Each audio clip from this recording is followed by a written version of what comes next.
All right, we are live. Hello, everybody. This is Tyler James, and you are tuning in to our special Pop-Up Comic Creator Mastermind Session. This is going to be a live session where we have 5 comic creators coming in here, bearing their souls, bringing challenges to a talented group of creators. And by the end of this night, we're hoping that all 5 creators get some insight, some ideas, and some things that they can take away from this session to get unstuck. This is, you may be wondering, hey, mastermind, that sounds evil, that sounds nefarious. What is a mastermind anyway? This is a concept that's been around for a long time and a concept I've been involved in for the past 5 years, more or less. But a mastermind is a group that offers a combination of brainstorming, education, peer accountability, and support in group settings with the design to sharpen your business, creative, or personal skills. A mastermind group helps you and your fellow mastermind members achieve success. And so, you know, a lot of times mastermind groups are things that are ongoing relationships. But this is a little different. This is a pop-up mastermind. And so as far as I know, this is a one-time event. And as far as I know, myself and the 5 other talented creators that I've assembled here have never been all in the same room at the same time. And so this is going to be fun. And in some cases, these are creators that I've worked with in the past. Some creators, this is the first time I've had the chance to talk. And it's definitely the first time that this particular collective group can get together. And so a lot of times in these pop-up sessions, the creators don't know each other terribly well, but it's still highly valuable and a lot of fun because you get a lot of perspectives, and we do all share some commonalities in that we are all creators, comic creators that are looking to expand our skill set, sell more books, get our message out to more fans, and et cetera. And so that's what a pop-up mastermind is. Now, I've been, again, involved in mastermind groups for a while, and I've been running a group called the ComixLaunch Mastermind for the last 4 years. And this is actually, unlike a pop-up group, it's actually an ongoing group. And some of the creators have actually been in there the entire time, 3.5 years. But for the first time in a while, we'll be opening up spots to new creators. So if you want to get more information about the ComixLaunch Mastermind, the mastermind groups of comic creators that I run, and potentially see about joining one of these groups for the next session that begins in July of 2021, go over to comixlaunch.com/mastermind. You can get on the interest list. You can get more details there, and you'll get an invite to apply when we open up applications later this month. But what I can say is running comic creator mastermind groups really is the most rewarding thing I do. These are some of the relationships that really, kept me sane and kept each other sane throughout the past year with no conventions, and still kept us connected. And so I really do enjoy doing this, and will continue to do it for the foreseeable future because it's very valuable. But I also love doing these sort of live pop-up sessions. Last thing about the ComixLaunch Mastermind is we will be doing a info session next Tuesday. So again, if you get on the interest list over at comixlaunch.com/mastermind, you will be able to find all the details about that and get an invite there as well. All right. So this brings us to tonight's Mastermind Roundtable, and you will see I have assembled an awesome group of creators here. We have George O'Connor, who's a comic book writer, filmmaker, and heavy metal musician. Ryan Clater, who's a professor of comic art, comic creator, and podcaster. Rob Malteri, who's a comic book writer, graphic designer. Jaymie Dillon, who's a cartoonist and comic creator and artist. And DP Brown is a comic writer and podcaster. Some of these creators even have projects on Kickstarter right now. And so I'm really excited because each of these creators has been willing to bring an issue, a challenge, a struggle, something that they're wrestling with in their creative business to the table. And usually in a mastermind group, these are private discussions. What happens in the group stays in the group. But tonight, these creators have been willing to bare their souls and get help and support and hopefully get unstuck and get some great ideas to move themselves forward. And we can all benefit with these. And what you will find, I had a lot of creators submit ideas to this, and I did my best to try to pick topics that would be valuable for each individual creator, but would also apply to issues that other creators struggle with. All right. And so this will be facilitated by myself, but it will really be the collective genius of the group that will create the value here. So in a second, I'm going to let each of the creators introduce themselves, and then we're going to dive right into creator hot seats. Now, if you've never been in a mastermind session or never been on the hot seat, it's not as painful as it sounds, but here's how it's going to work. The creator will begin by presenting their topic. They're going to create the issue or the topic or the current challenge that they're facing. And the creator's just going to we're going to identify what that issue is. The creator will talk for about 2 minutes on that. Then usually we want to take a little bit of extra time before we try to start solving the issue, is to actually discuss and clarify the problem a little bit more.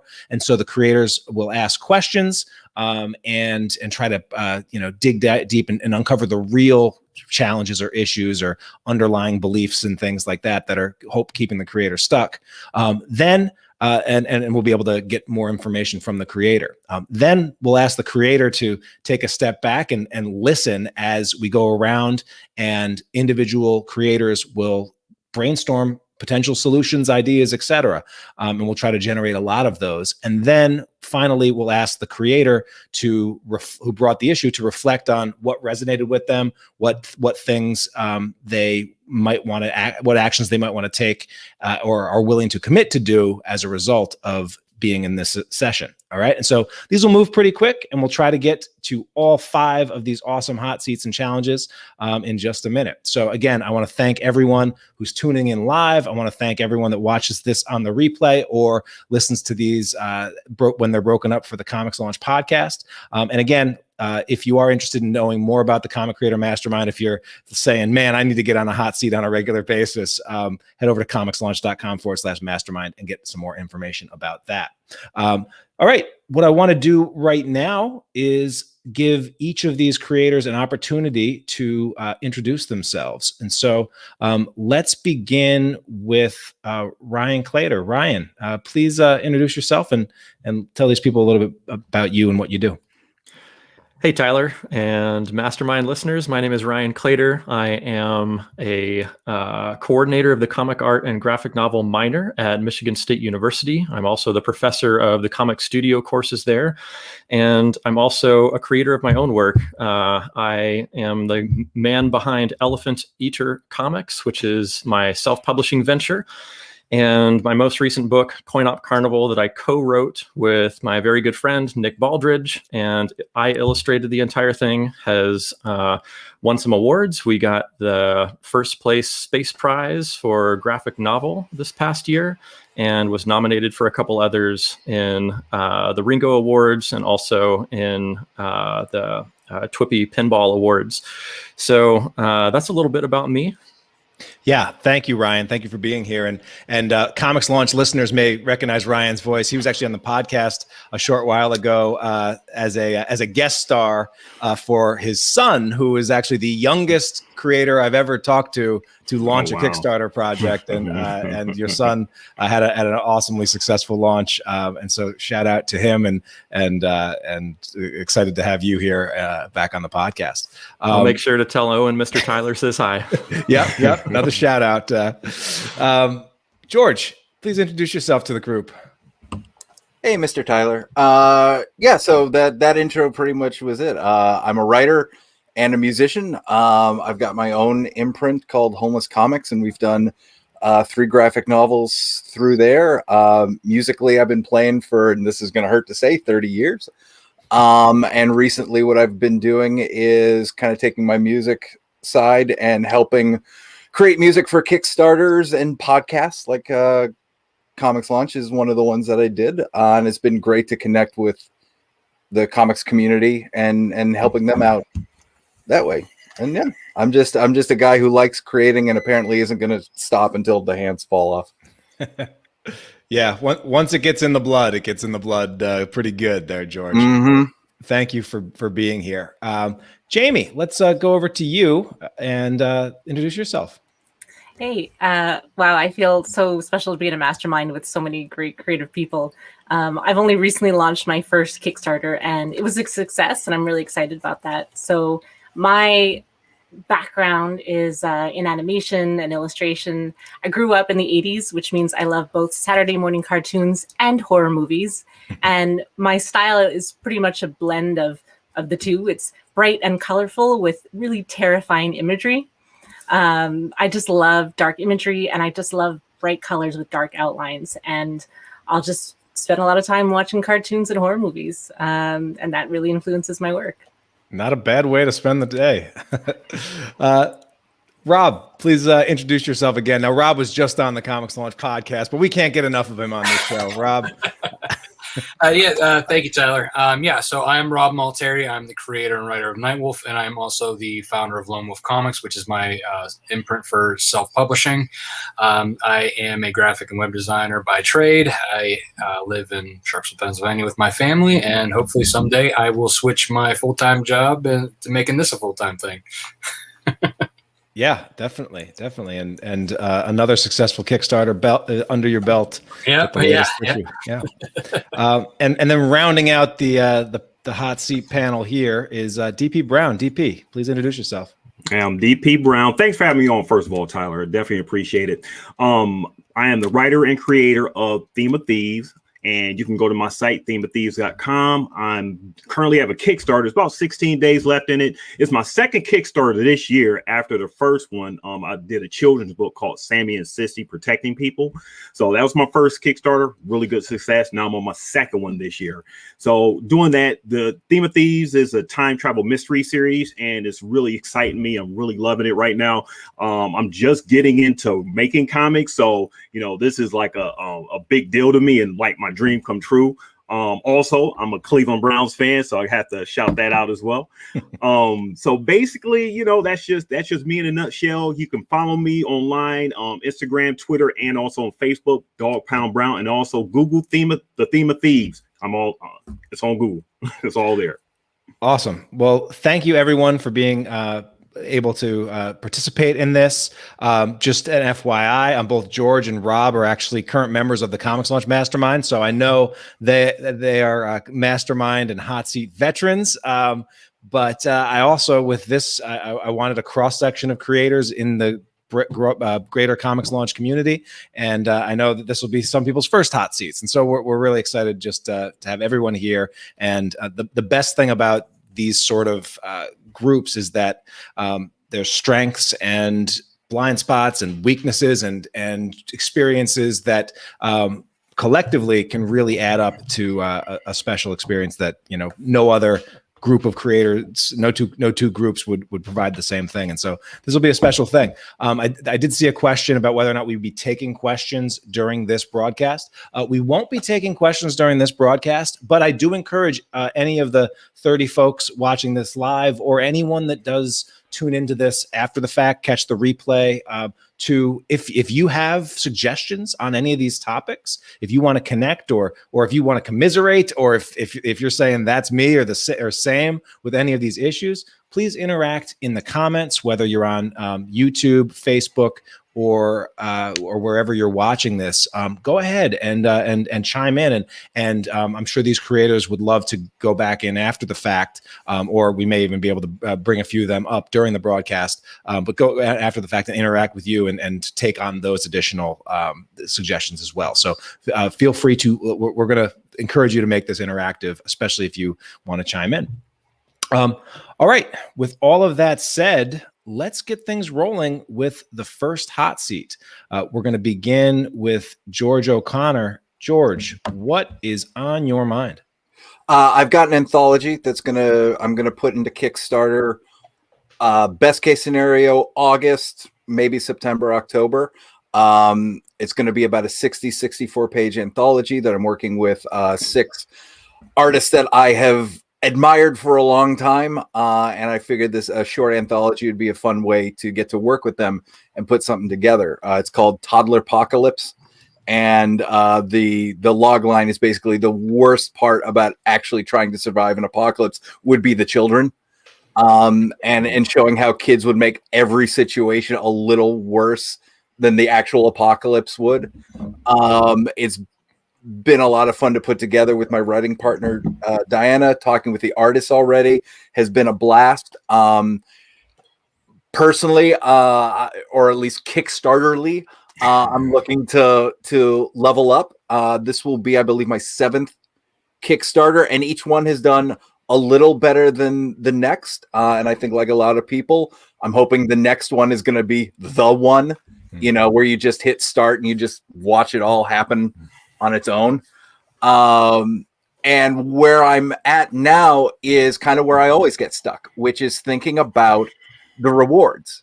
And I know what I get blinded with a bit is what I'm interested in rewards versus what the general population is interested in rewards. And so again, I'm just trying to, and I love actually that this mastermind is with a few different people, because I'm also very susceptible to new ideas. So kind of hearing what other people have seen in Kickstarters, maybe even anthology Kickstarters, but what got you excited to back beyond kind of like just that the general, $15, $25 pledge for the book. To let you all know, what I'm already thinking is a couple of the rewards is having your kid drawn into the book. Kids play a big role in every story, so there will definitely be a reward level for some of the stories where you can submit, your kid, their likeness to be in the story. And I know that'll be one of the higher tier rewards. I know I want to set up a retailer version for this. That'll be new for me, but I think this is a project that could actually benefit from that. I'm a pin guy, so we'll probably throw a pin level in there, even though I don't know if that's things the general population wants. So that's where I'm at. Like I said, I wanted to bring it up, throw it out there, and just hear other people's experiences. And like I said, throw some ideas my way. Okay, great. So what I want to do before we dive in and start providing ideas and doing a little bit of a brainstorm on ideas for an anthology project is to just see, does anyone have any questions for George? Anything that they want to clarify about the challenge or the issue, or, again, Rob, what do you got? So, George, so are you doing a hard and soft? Like, what formats are you doing for this anthology? This is why I'm so glad we're doing this tonight. I did not think about hardcover until you just said that, but at 64 pages, that could be hardcover worthy. Right. Yeah, exactly. So great. We already figured out what we're off to a great start. Yeah. Oh, and actually, thank you for bringing that up for another reason. I was thinking, and I feel like this is the thing where I say out loud and then everybody tells me I'm an idiot, and I know I'm an idiot. But like variant covers for graphic novels is a thing, right? Like I've done it for single issues and people bought the variants. Mm-hmm. But I mean, that's kind of and Tyler, I mean, I know you kind of want to facilitate, but if there's anybody here who knows, variant covers for graphic novels, man. Yeah. I mean, that's a thing people dig, right? It's smaller than the average, like for but it is, they're from like when I did mine, and I think Tyler, when he did Wailing Blade, did a couple as well. So it's not as big, and I wouldn't do as many because they're more expensive to produce. But yeah, there's definitely a calling if you do it, and not like I did like a virgin soft cover, a regular soft cover, and then I did the hard cover with that die cut, and then. Yeah. On our last Wailing Blade Kickstarter, about 10% of our backers bought more than one cover. Okay. Of the graphic novel. Yeah, some will do all. Yeah. And of that 10%, if they bought one, they usually like 80% of them bought all of them. So I see what you're saying. Yeah. So if they went that route, they went that route. Collector's gonna collect. Yeah. Ryan, did you have a question for George? Yeah, I had another format question for you. Have you considered the size of your book yet? Do you know what that's going to be? Standard American. Okay. DP, Jaymie, go ahead. Yeah, thanks. Sorry, BP. Just one thing that's not clear to me, is it a horror kind of for adults, or is this like spooky kids? Like, is it for younger audiences? I would call it PG-13 because while there is a very heavy tongue-in-cheek vibe about this, there are definitely some apocalyptic stuff that we're diving into. Like, you know, aliens do disintegrate people. Zombies do show up. Language won't be one of them. But to be clear, the primary target is the parents of the toddlers who would resonate with the parents, everyone that's been stuck home with the toddlers during this pandemic. Every parent that go, yeah, you know what? If we had to get away from the screaming meteor, my kid would refuse to put his shoes on, and that is why we would die. Yeah. Anybody who's watched The Walking Dead and has kids, you know.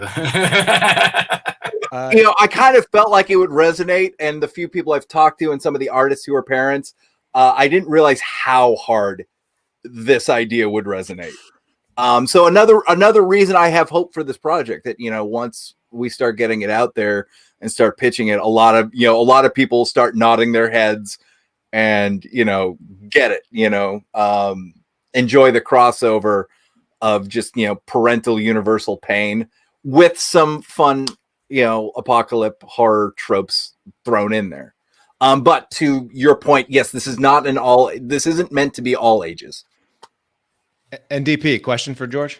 Yeah, so George, so you did 7 like Kickstarter so far and everything, right? So I love the idea of drawing you know, the kid into the, you know, to an anthology and everything. That's a brilliant idea. Have you not done that before, or is this just something that you're thinking about now for this campaign? I'm sorry, can you say that again? For your other previous campaigns, are you coming up with like some of the sort of like are you varying out your reward tiers, or I see what you're saying. Is this just something that you're thinking about? Okay, now I can do this, and it's not going to really, you know, cost me a whole lot, but I want to try something different. It is recognizing that I have done this 6 other times, that there are things I'm comfortable doing. That doesn't mean that might mean that I'm cutting myself off from ideas, right? Like, you just kind of get into a cycle and you do the thing and you don't take a moment to break out of your own head and see what you could do. Like, you know, Rob just knocking it right off the bat, I never would have thought about hardcover. But once he said, I'm like, yeah, absolutely. This is a project, you know, that's worthy of a hardcover. So that's what it is. It's just trying to break myself out of my own headspace and routine. I guess that's actually the best word. It's like, I do have a Kickstarter routine. But I want to take a moment and think about what else I could add to it that maybe I normally wouldn't. All right, so I think that's a great segue, George. We're going to have George sort of sit back a little, and we're just going to go around the horn. You've heard George, you've heard what he's thinking of, and just share 1 or 2 ideas you have of things that either you've seen on Kickstarters, you've done yourself, or that might be a good fit for this Kickstarter. And again, George, we'll come back to you after everyone's had a chance and see what might have resonated with you. Let's who wants to kick us off? Ryan, go for it. Hey, George. Good to meet you sort of in person after backing Charlie's spot. Yeah. Really loved your book. Can't wait for more. Thank you, man. So with that out of the way, I asked you about format because when we did my son's Kickstarter, I tossed a print tier in there thinking that maybe a couple people would get it. 125 people opted for that print tier reward. And the reason I ask you about size for your book is because if your book is smaller than your print, it's going to mangle your print, or you're going to have to ship it in a separate container or figure out something complicated. But maybe if your book was 8.5 by 11, you could do a really standard print size, or think about making a print size that was standard American comic book size so that you don't have to do something strange like that. But anyway, I was really surprised at how well that print tier did. So I was surprised that you didn't mention it in your thoughts here, but maybe that's too basic. Well, no. It's actually not too basic. What you're tapping into is I'm not somebody that is a print guy on Kickstarter, and it just comes down to space. I don't know where I would put it. So because that's my biasy, I forget that other people love prints, the same way, like, I love pins, that type of thing. Your print. So you used your print as a different tier level. So there was a digital book, a physical book, and then a physical plus print tier. Okay. Cool. Okay. Thank you. Yeah, awesome. Jaymie, what do you have for George? What ideas do you have for George? So George, you're already into the, having them have their child drawn into the comic. Awesome. So I did that for my Kickstarter. I'm the artist, so it was cheap. I just did it. And I did, you can be in the comic, and then I had a higher tier where you get to be the victim. And I know you're talking about people's kids. Maybe actually you could charge quite a lot for that if their kid is the victim. So you might think about having that higher tier of you're actually a victim in the comic. Absolutely. Thank you. And I'll probably be talking to you later about how you price that, because that is something I want to get right as well. Yeah. And looking back, they were gone. Those were gone. And I'm like, maybe I should have charged more for those ones. So yeah. Excellent. Thank you. DP, what do you got? So, George, we found out in the if I just recall in the Comics Launch group that you are a musician, right? Yep. So you dabble into that. On any of your other campaigns, have you done any music tiers for your stuff? Like soundtrack, type, oriented, material for as it's in just thinking about it as like a tier pledge tier level. I have a song or something. Okay, all right. And is this something that you're thinking about for this? Maybe. If the inspiration hits, which I know kind of sounds ridiculous, because y'all could come with me, come to me and ask me to write something for you, and I'd have it in a heartbeat. When I start thinking about it, I seize up because of course. So we'll see. But I do know that's it's literally to my left over here. My entire studio. So yes, it's absolutely something I could throw in there. What about something fantastic? Oh, sorry, DP. Oh, that's okay. I was about to say, do you have anything in the bank? Some tracks you've done in the past that you might want to bring up and want to adjust?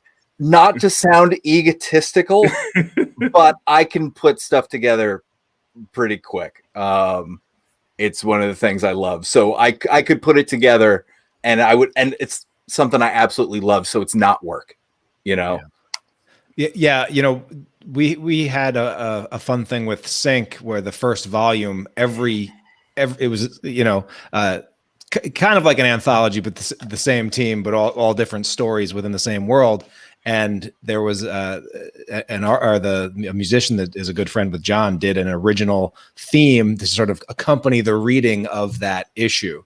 And if you were so inspired with the stories that you have, you could see, the digital deluxe, or the digital deluxe and album then becomes like a higher tier digital add-on, which can become, really profitable. So if you are hit with that inspiration, or if you can generate it, that could be a good thing. Rob, what idea did you have for George? Yeah. So it kind of go into the size of the prints. For one, I do a 5x7. For more than one reason. So when I'm doing, and those are usually bonus, milestone rewards for me. But when I do a 5x7, it's for two reasons. One, it'll fit inside the book or the packing or whatever without being crushed or anything. And then two, if I have multiple prints or they've had previous prints that I've done, they can get picture frames that are 5x7s that they can put those in, hang on their wall, or there's those 5x7s that have multiple. That you can put them all together in one giant frame. So thinking that way, because if you find if you do like the comic size, it's hard to find a frame and you got to pay custom. That's going to be way more expensive. So, thinking about that, that'll save them money. They can go get a $2, $3 frame from Walmart or something. Other things, the pins is a good ones, like the enamel ones. Yeah. Those are always good. If you have like, you're going towards like, you could also have you have your kid drawn into the book, but you could I've seen other projects where like if your artists are willing to do this at a decent price, you could have them also do like a card, either like a trading card size or even bigger size, maybe a 6x or 4x6 postcard size or something along those lines that you could have them drawn, like whoever, they could have themselves drawn as a zombie or somebody else, like, so that you can have those at different tiers, or you can have the collect all tier, get your kid in, get yourself zombie, get yourself mauled, or so you can you know what I mean, like something like like that's how you build up those tiers. And plus you have a collection of stuff that you've previously released, so you could get the entire George O'Connor collection as an upper tier for people who are just getting to know you. So I mean, you have things that you can build on, and I think you have plenty of backlog that you can play with. That would be to the right of this page.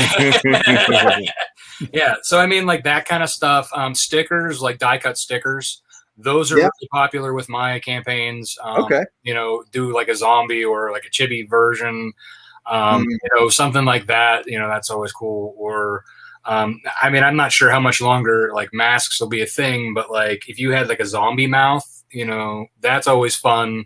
Especially because Comic-Cons, I think now are still requiring people to wear them, so that's a fun thing to wear to cons. If it's still, but since you're going August, I would still check into that before we're actually looking. But I have a vendor that it's really cheap. For 100, it was like $4 a piece, and I turn around and individually sell them for like 15. That still might be good for Halloween. So that too. I mean, any parent who's too lazy to actually dress up, that's that's a good idea. Awesome. So Rob, George, I'll give you just a couple things that came to mind. One thing, this could less of a reward, but more of like an event thing that you could do. Like I like to, in the middle of campaigns, have some sort of contest or things like that. This likely would attract a lot of parents and toddlers and things. So like I could see having a fun contest where you ask anyone to have their kids draw around like one of 5 scenarios or 3 scenarios, zombies, monster, like whatever, and just have them draw like a pick and then share it, and and then somebody gets a prize or whatever for that. But that could be like a social thing that could tie into it. Hashtag Toddlerpocalypse. I could see building something around that, or even like including as breaks, like if you have toddlers in your world, actually like actual toddler art as like chapter breaks or something in this book could actually really thematically work, and no offense to John Lees, but I think of like John Lees would draw like his versions of like some things in sync, because we were talking about it, and it made me think of it, and people loved that when it was John Lees because it looked like a kid drew it. So that was one idea, and then the other thing is, I do like thinking of, or potentially like putting around like the next level up price tag or pledge level that is above just the regular book, or above the hardcover, but maybe it includes like an additional Toddlerpocalypse survival kit, and that might be where you include the prints and the patches and the things, and so that you're not like driving yourself nuts with customization. And so like, here's the kit, everything goes in the kit. If you're going to do stretch goals, they all go in the kit. And that way you give yourself the ability to let the people that are like me, I just want the book. I don't want any prints. I don't want any stickers. Like it's just going to go directly in the trash. No offense to everybody that sent me anything, but like, I just like the book. Right. And so I want to be able to get the book. And I also, as a creator in the US, I want to be able to ship a book via media mail without having to worry about it being opened up and, hey, you put a sticker in here that doesn't count, all of that stuff. Right. And so like, I like being able to offer just the book and then have a level where this is like the premium thing. So like the idea of a package of swag that can be that you can upgrade over throughout the campaign. But that is a premium level would be one way to do it and combine some of those ideas that you heard. Any final thoughts or ideas for George? And then we're going to have George reflect back what resonates and some actions that he's going to take.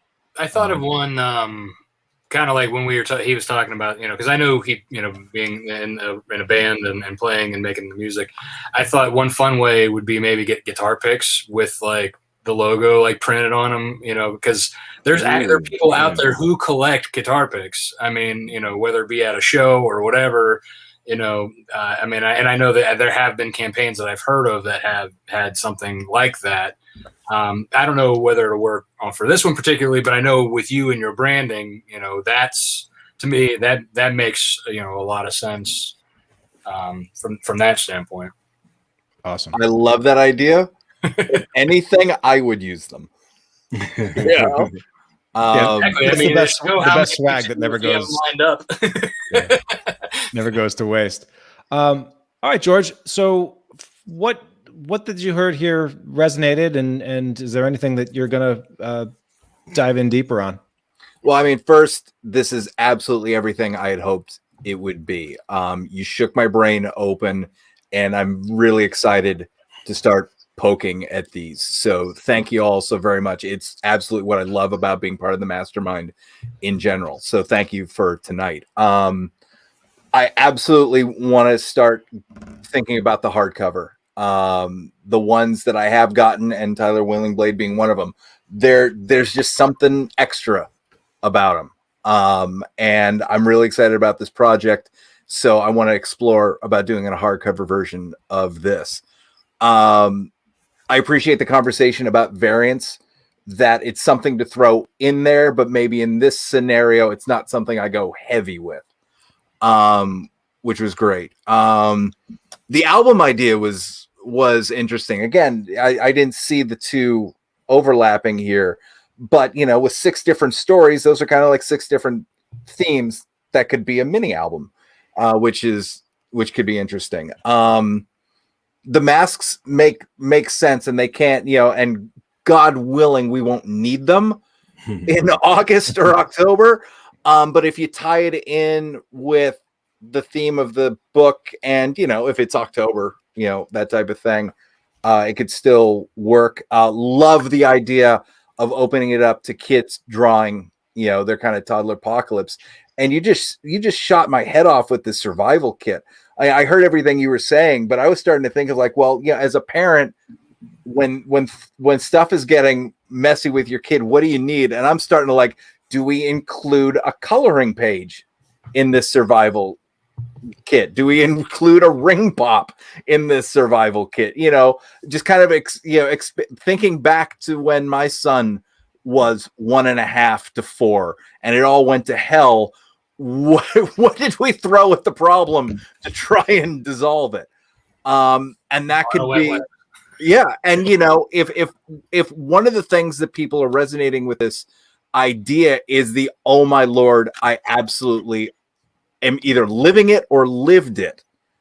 How can we put together like a knowledgeable, kind of like empathetic rewards tier, like from a group of parents to another group of parents? We understand, we want to entertain you, and we want to help. I think that opens up a whole new avenue. And again, for what it's worth, when I hear something cool, I pay attention to when the hair goes up on my arm, and just talking about the survival kit, the hair's up. So that's definitely something I'm going to keep poking at. Well, awesome, George, and awesome everybody for sharing all those ideas and unlocking some things for George. Obviously, you know, a lot of what happens with these sessions is you come away with a lot of ideas that you then will drive forward. And I know George will. And so keep an eye out for Toddlerpocalypse coming down the line. I know I'm excited for it. Thanks so much, George. Thank you all so very much. All right. We are going to jump over to Ryan now. Thanks everyone also for chiming in the chat and everything. We see your stuff and appreciate those additional ideas. But let's turn to Ryan now. Ryan, what's on your mind? Hey guys. So I have a problem that I think you might be able to relate to. It's I have too many projects and I need to figure out a way that I can feel a little more comfortable and complete some things. But I was hoping to dig a little deeper into this, make a list, prioritize, start at the top, complete one at a time.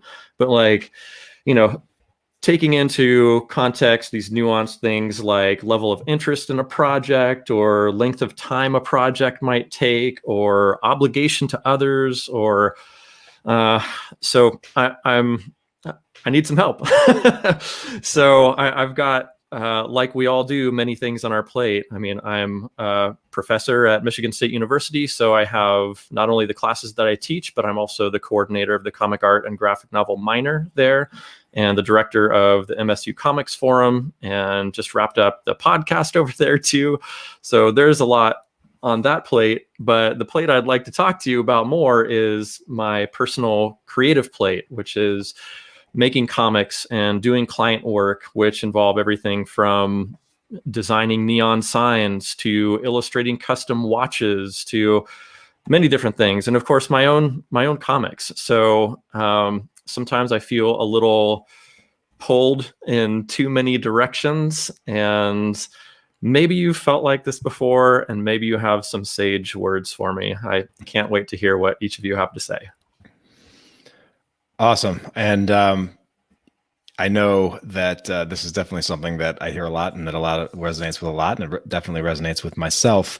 Who has questions to probe a little deeper on this for Ryan before we share any advice or strategies for him? George, go ahead. Would you mind diving in again and just kind of talking about like what's on your plate? What is, like, we'll call it work, like, you know, you, Ryan, have to keep the lights on and feed the family versus what is there to feed your soul and your creativity? That's a fine question. So like I said, I'm a professor at Michigan State University. So for 9 months out of the year, I teach the comic studio courses there, which, you know, is a dream job, but I also long for more hours to do my own work, which summers right now are nice for. So when I get to this point, I'm feeling a little torn between my personal projects, which can range from like client work to collaborative work to my own personal work. So I'm trying to paint that spectrum for you. You know, on one hand, I design and illustrate custom neon signs, which is another dream job. I love doing it. I've done over a dozen of them so far over the past year and a half, and it just gives me such a charge, pun intended. And so that's a piece of client work that I do. I've also designed watches for London-based company Mr. Jones Watches, and another amazing opportunity that I'm so happy to have. You know, other client work comes up, you know, illustration projects, but I'm also working on our next issue of Coin Op Carnival #2, with my very good friend Nick Baldridge, and so we're making some progress on that. I also have solo projects that I want to work on at the same time. Nick and I are also working on a completely separate project where we're making a full-size arcade game, and I am doing the illustration on back glass, cabinet artwork, everything. So I don't know, does that paint the picture you were hoping to hear? I'm not sure if I answered your question or not, George. It's helping me kind of like see the breadth. So yeah, I appreciate it. Thanks. DP. So it sounds like you were a jack of a lot of trades there, you know. So it sort of reminds me of me a bit, because I mean I do like video production work, you know, graphic design work for other folks. At some point, I really wanted to do this comic thing, and it was just gnawing at me and just eating at me until it got to the point where I had to just stop doing stuff for other people and just cut out that extra stuff, even though I was good at it. It's that jack of all trades, master of none type of thing.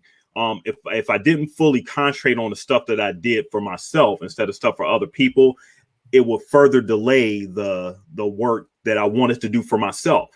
And if we're talking about trying to transition into doing more for yourself and everything, it just seems like it just sounds like it's a time type of thing, you know, in your case. The work you're doing for other people may be good and may be fulfilling to a certain point, but I mean, from creator to creators, nothing's going to be better than doing that work for yourself at the end of the day.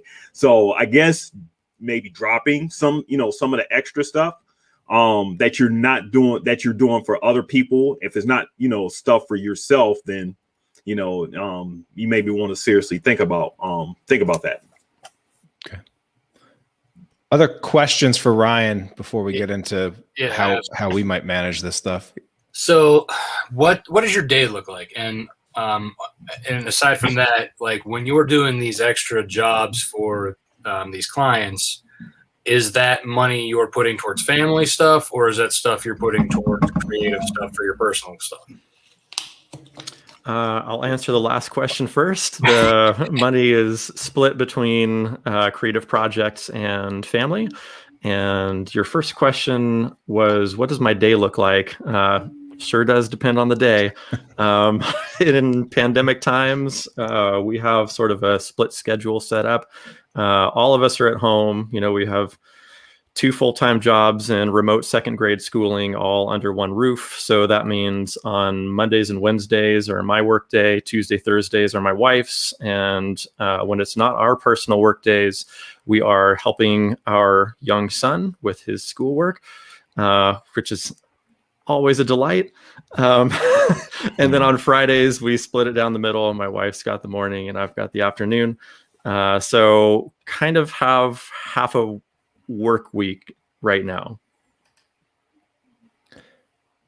Jaymie, anything you want to find out from Ryan before we dive into some?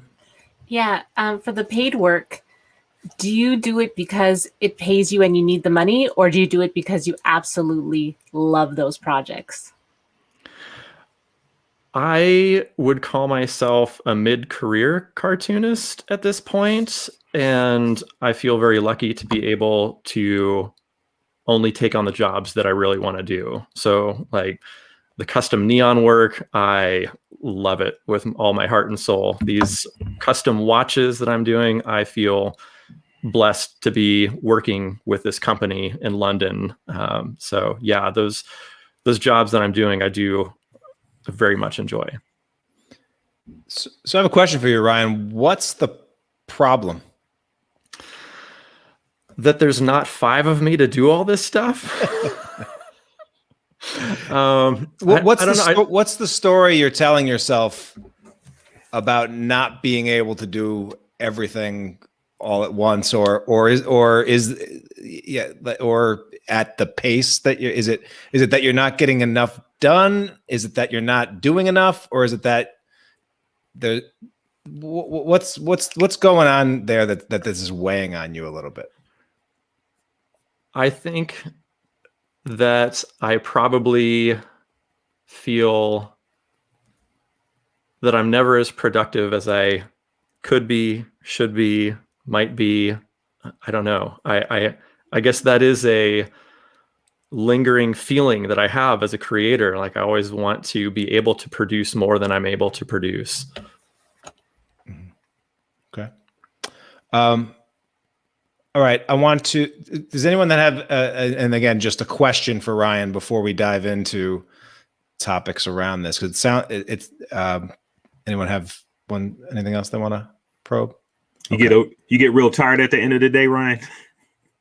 Oh, sure. Do you feel refreshed in the morning? Depends on what time my son wakes up.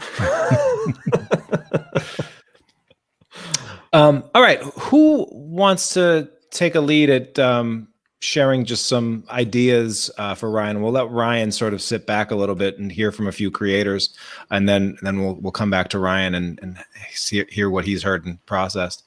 Jaymie, how about you go ahead? Hey, Ryan. So I feel you so deeply in my heart and my soul. Everything you've said has resonated with me, and I am like your soulmate in having a million projects and not enough time. So like, I'm there for you. I feel for you 100%. That being said, the only reason that I got my Kickstarter like out and done and launched is because I put everything else aside in my life. And I don't even have kids. I'm like a single lady. Like there's no excuse, So even I, with all the time in the world, had to choose the thing that I care about the most. Now, you're making money off of your things. Like I have a day job, so I understand. So you're teaching and you have these contracts and that's great. So you're making money off of them. So let's just say you keep all the stuff that's making money. What of your personal projects, if I took it away, would you cry and you would be like, no, this is the one that I have to do before I die? Let's forget about the money stuff. Let's just talk about the personal projects. Yeah, you can answer that, Ryan. Okay. That's a good question. I might have to do some soul searching on that because it's like choosing a child. Yeah. See, what is going to happen is if you soul search, you're not going to pick. So I think that you should pick one right now. Right now. Live in front of all of us. On the hot seat. Oh, things are so politically entangled, though, with different co-creators. And I don't know if I can do that live. Oh, I see. I got you. Well, in your heart of hearts, think then. Like, you don't have to answer out loud, but I think you should pick one right now that is like, that one would kill if I couldn't finish that one. Yeah, I hear you. Thank you very much, Jaymie. George, you're like Ryan in a lot of ways in that you have multi-interests: film, comics, music. How, what has allowed you to continue to move things forward and feel good about it? Or is there anything that you want to share?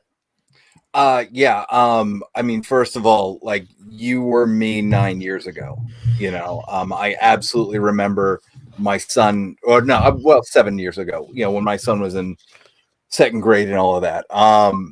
I think the first thing I wanted to go, it's a little off topic, but trust me on this. My Lord, do I want you to be kind to yourself. If this is supposed to be a PG-13 show, I apologize. We're in fucked up times. Okay.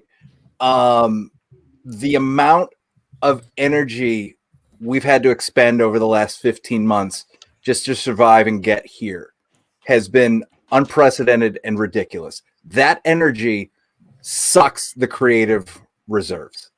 It sucks the energy that we would have available to put into our own creative stuff. We've been, some of us have been in survival mode for 15 months. None of that is conducive to being creative. So if there's anything I want, that's a slightly off topic, but I think it's 100% on topic. Take a step out of your own head and kind of just clock where we are right now and where we've been for the last 15 months. And just how hard it is. Forget for anybody who, anybody. And then, you throw the creative, drive and desire and desire to produce and all of that on top of it. It's tough. So, just let me be the second person of probably 5 who empathize with you so very much and absolutely 100% hear you. I just want to make sure you're being kind to yourself and kind of clocking how much of this has been out of your control. And that you're 100% doing your best, helping your, I have my kid's in 6th grade, it's slightly better than having a kid in 2nd grade. And that's tough. So again, please be kind to yourself and just kind of clock where we are, and that you had nothing to do with it, unless you had something to do with it, and then you owe us some answers. But you probably had nothing to do with it. On top of that, I mean, I would just, Jaymie said it much more elegantly than I probably would have. That there's just a bit of, where's your heart going? There are several projects I could have, thought about for my next Kickstarter, and this Toddlerpocalypse was the one that just kept pulling me. It's, branding wise, it's nothing compared to everything else I've done before it. But it was the project that was like, this is the one I really want to do. This is the one I want to spend my time and my energy, and I want to get frustrated about and get angry about. This is the thing I want to live with. And then the other thing I do is just, all of my stuff kind of like breathes. Some stuff moves and some stuff hangs back. Sometimes the band is, we're working hard and that's my focus. Sometimes it's not. And I just kind of try and stay fluid. In a perfect world, all this stuff would just go A to B to C in a very clean line. Life gets lifey. So I think a little combination of be kind to yourself and what Jaymie said, maybe not tonight, but in the quiet, just kind of think of, where is your heart leading you right now? Sorry if that got rambly. TP, what do you have for Ryan? Just to add a little on top of what George is saying. It's been 15 months of, craziness and everything. As me as a creator, it's made me even that much more, put that much more pressure on, getting my stuff out there just to get it out there. When you look at everything in hindsight as a creator, I think someone just mentioned on the, on the comments and everything, it puts creators, it puts perspective on creators' work and everything. So if you're looking at it that aspect, then, I mean, yeah. Do what Jaymie said. she even if you can't announce it out here, if you got a pencil and paper to write whatever project that's that your multiple projects that you're thinking about, write it down now. And if that's the first thing that comes to your head, write it down, and that's it. Yeah. One thing I'll add is just there's your actual productivity, and then there's whether or not you feel productive. And sometimes those things are not have nothing to do with one another.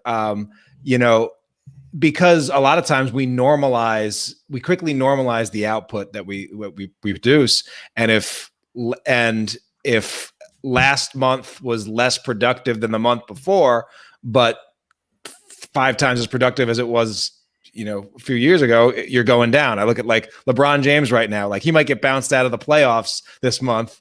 And does that mean he's no longer a good basketball player? No, he's still elite. It's just like, it's tough. Like when you set the bar so high. But in one thing I will point out though, is that there is such thing as context switching, right?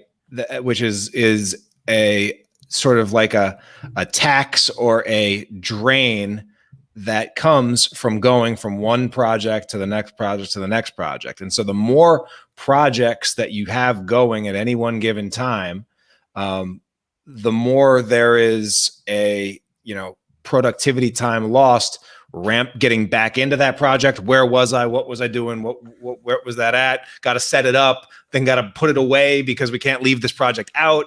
Like all of that, the more of those you have going on at any given time, the more of your total time budget that is going to not producing that thing, but to getting started and winding up and winding down to produce that thing. So I'm wondering if or one thing that you might consider is like setting a cap at the number of projects that you work on in any given season, and just sort of have a season for different things, and get in the habit of I work on this till I get to a point of completion, so that I get that feeling of productivity of completing something, and then I can get excited about working on the next thing. I know that feeling unproductive comes from having a tremendous amount of unfinished projects or never finished projects. But if you celebrate the wins and if you celebrate the completion and you stick with a few things till completion, all of a sudden you get the same amount of total stuff done, but you feel more productive. So that's sort of my take on that. Rob, did you have anything that you wanted to add? Yeah, I mean, a lot of the same of what everybody was saying. I had, starting out, even like through like college, I had, I was in a band.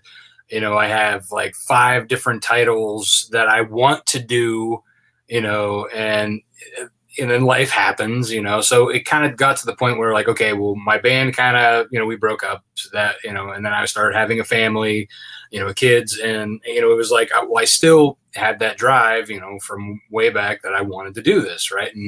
And having like 5 different titles, I'm like, I can't do them all at the same time. Obviously, it's hard to even focus on one and move forward.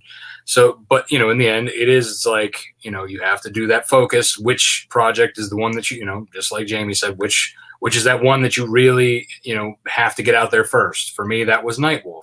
On top of that, having a full-time job, having my kids, having my wife, spending time with them, being there for them. As as a father, that's difficult to balance everything and then still has spare time to do your spare time stuff. And I'm a graphic and web designer, full-time job, and I do that in my spare time to help supplement. So the reason I asked you like where that extra money from your clients was going, for me, it's, my full-time job is all family stuff. My wife and I agree that like, any of my extra freelance work goes toward funding this comic, so that none of that touches my personal family financial situation. And but like it got to the point too where it was like I was doing so much of that I wasn't focusing on the bigger picture of where I wanted to go. So it became a matter of like, okay, well, for me, I have my currents that I maintain their websites and stuff like that. I kind of keep them on retainer and I work with them directly.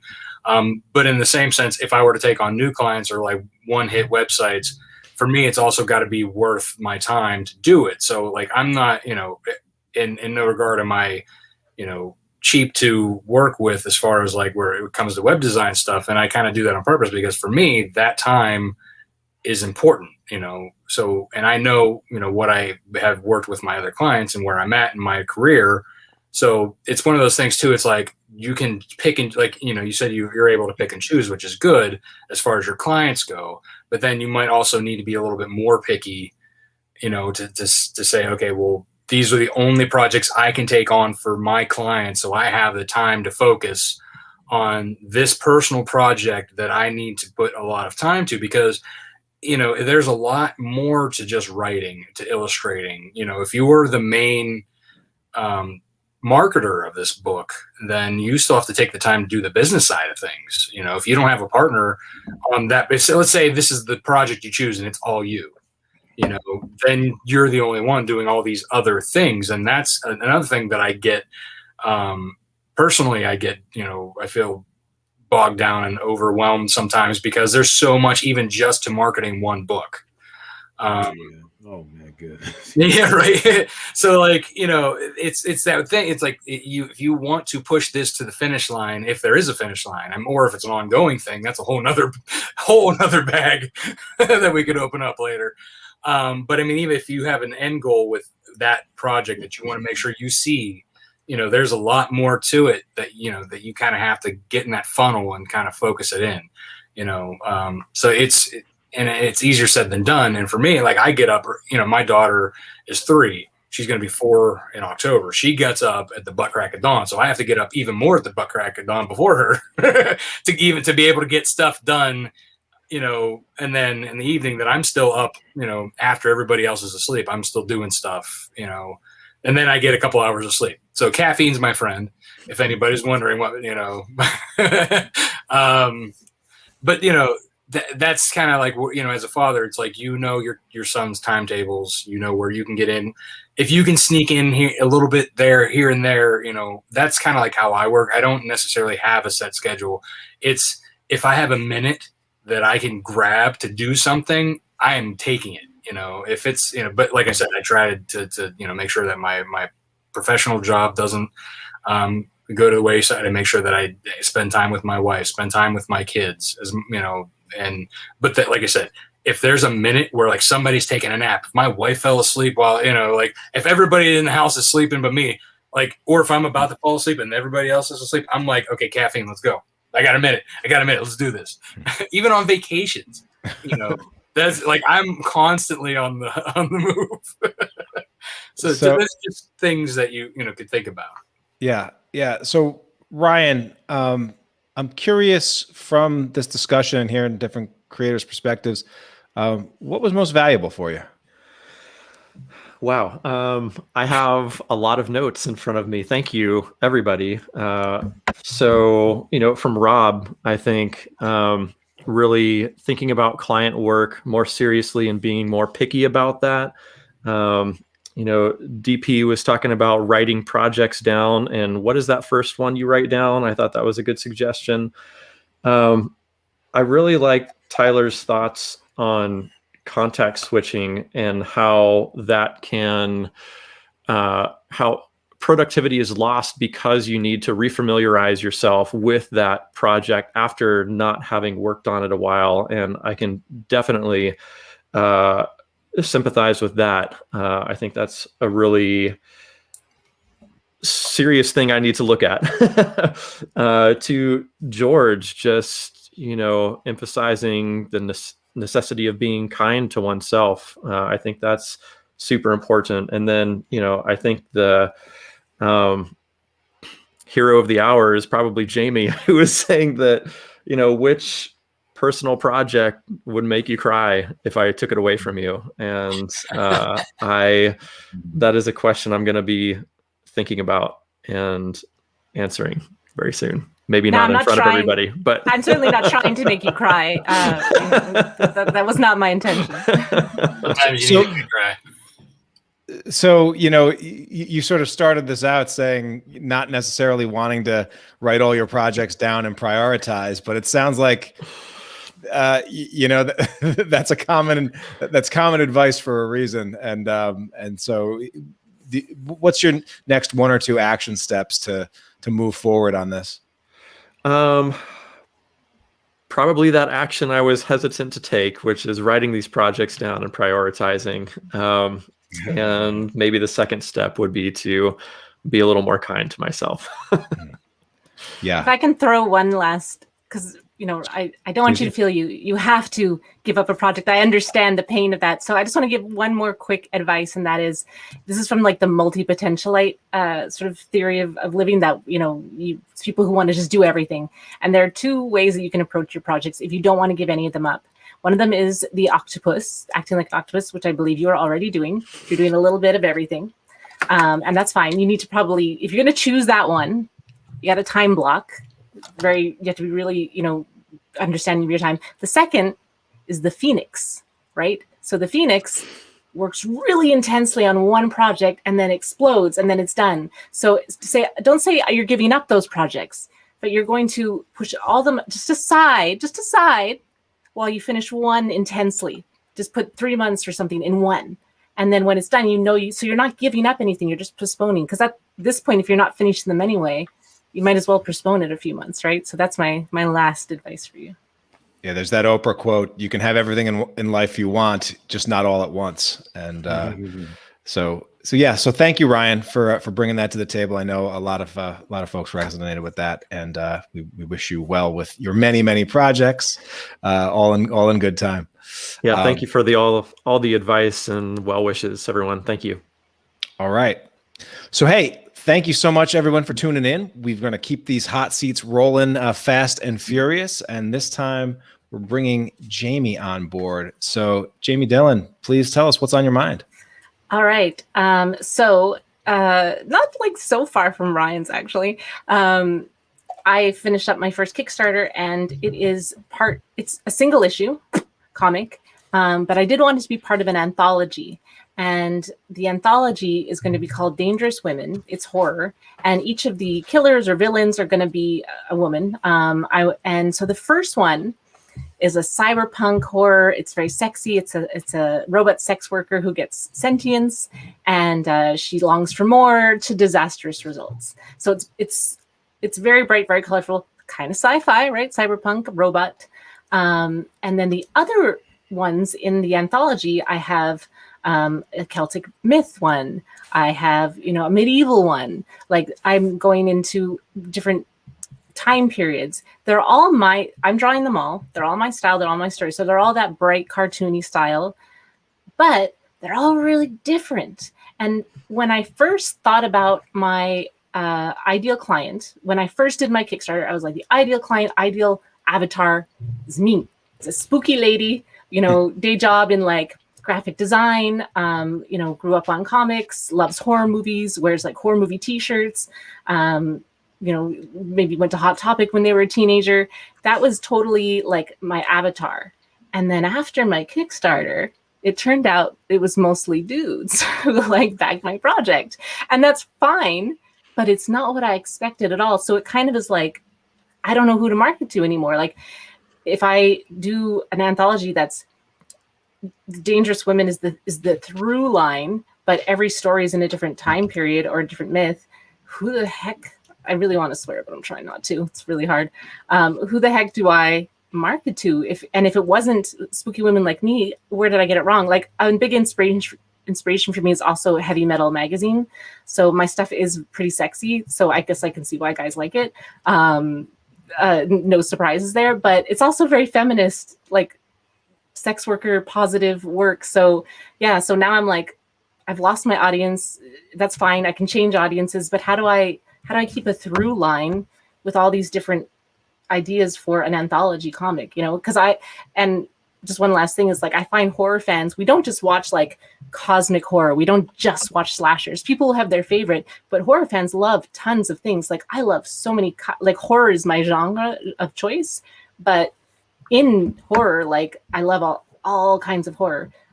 So I feel like horror fans will be open to that kind of anthology, but if I'm doing these standalone Kickstarters, am I bringing in like a whole new subset each time? And if I want to do a collected edition at the end, like, is nobody going to want it? So this is my problem right now. Yeah. And just if you had, and I think we got some context, and I'm going to have folks ask a few clarifying questions, but if you had to state your problem or challenge in one sentence, what would it be?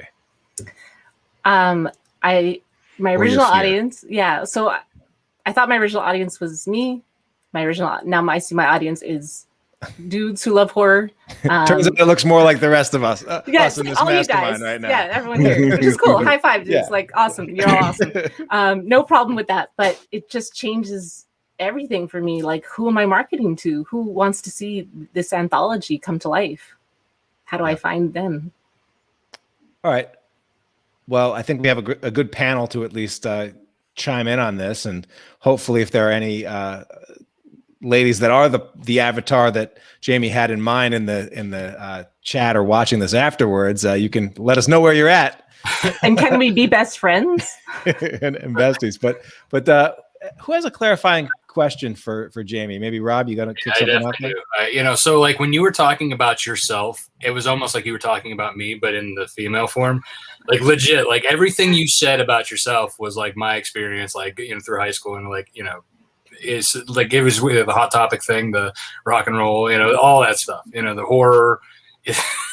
So like, that's probably why you were, your audience is dudes, like, because like legit, you just spoke to me like, I am your avatar. And even back then, like, I had hair like that, like as long as yours, but not as curly, until I started going bald. But yeah, so I think, have you, as the question to clarify things, have you tried reaching out to the people you think would be your audience? So like the girls like you, have you found others like that you have like given them your stories to see what they thought about it, and then kind of like to do another test, find random people to read it to see how they felt about it, and then guys like us, obviously, you know, we kind of are attracted to it. So again, have you done market testing with readers of different types? You know, because you can't really always judge a book by a cover either. Like, you know, for example, let's let her answer that question, Rob. Yeah, cool. Yeah, that's a very good question. No, well, my art, like, so my general art without comics is mostly rockabilly girl pinups, and again, a lot of women like my work. But then I look at my Instagram algorithm, like the whatever, and I'm like, oh, there's a lot of guys on that you know list. So I thought I had one thing, and women do seem to like my work. Mostly lesbian women. So again, here we go, right? Like there's something there. Like I think I just have to give up. Just give up and just say, all right, cool, my stuff's for guys, and that's fine. Like, who else has a question for Jaymie? TP. Just to bounce a little bit off what Rob was saying, how often do you communicate via social media, blogging, or whatever with your audience? I'm really into one-on-one connecting, so I do use social media. When I had my Kickstarter, I said thank you literally to every single person and had conversations with anyone who would have conversations with me. And what's cool is I've made some friends that way, and the ones that I've made really closer connections and become my friend are guys who like horror movies. So in even that interaction with the fan base that's new from the launch of the Kickstarter, I find that's who it is. That's who my audience is. And I guess so now it's not a problem, but it is, because now I'm worried, do these guys care about a whole anthology about dangerous women? Like, it was the first one just popular because it was super sexy. Like, are these guys going to care? Rob, like, will you care about something that? Yeah, well, that's just it. I think the comment that was said earlier, I think it was DX. He said the same. He mentioned about how guys who love horror typically love strong women characters, and I think a lot of it, even if it's a sense of like if it is a strong female, like if they're the murderers or whatever. I mean, even so, like we're into the genre because we like the suspense, we like the horror, we like the so oftentimes the gore, so I think they will still come for, as long as you're not, singling them out, I guess, and saying, oh, you're horrible for liking this stuff. You know what I mean? Like, I still think we'll be there. Ryan? Hey, Jaymie. My question for you is, what is more important to you, your work or the audience? That's a great question, because it seems like, well, what does it really matter? And it certainly doesn't. And on one hand, I was like, well, I kind of want to empower women. My work is also, I talk a lot about body positivity. So I have diverse bodies, diverse backgrounds of characters. That's a very important thing to me. And so I was kind of upset that, it wasn't resonating with women.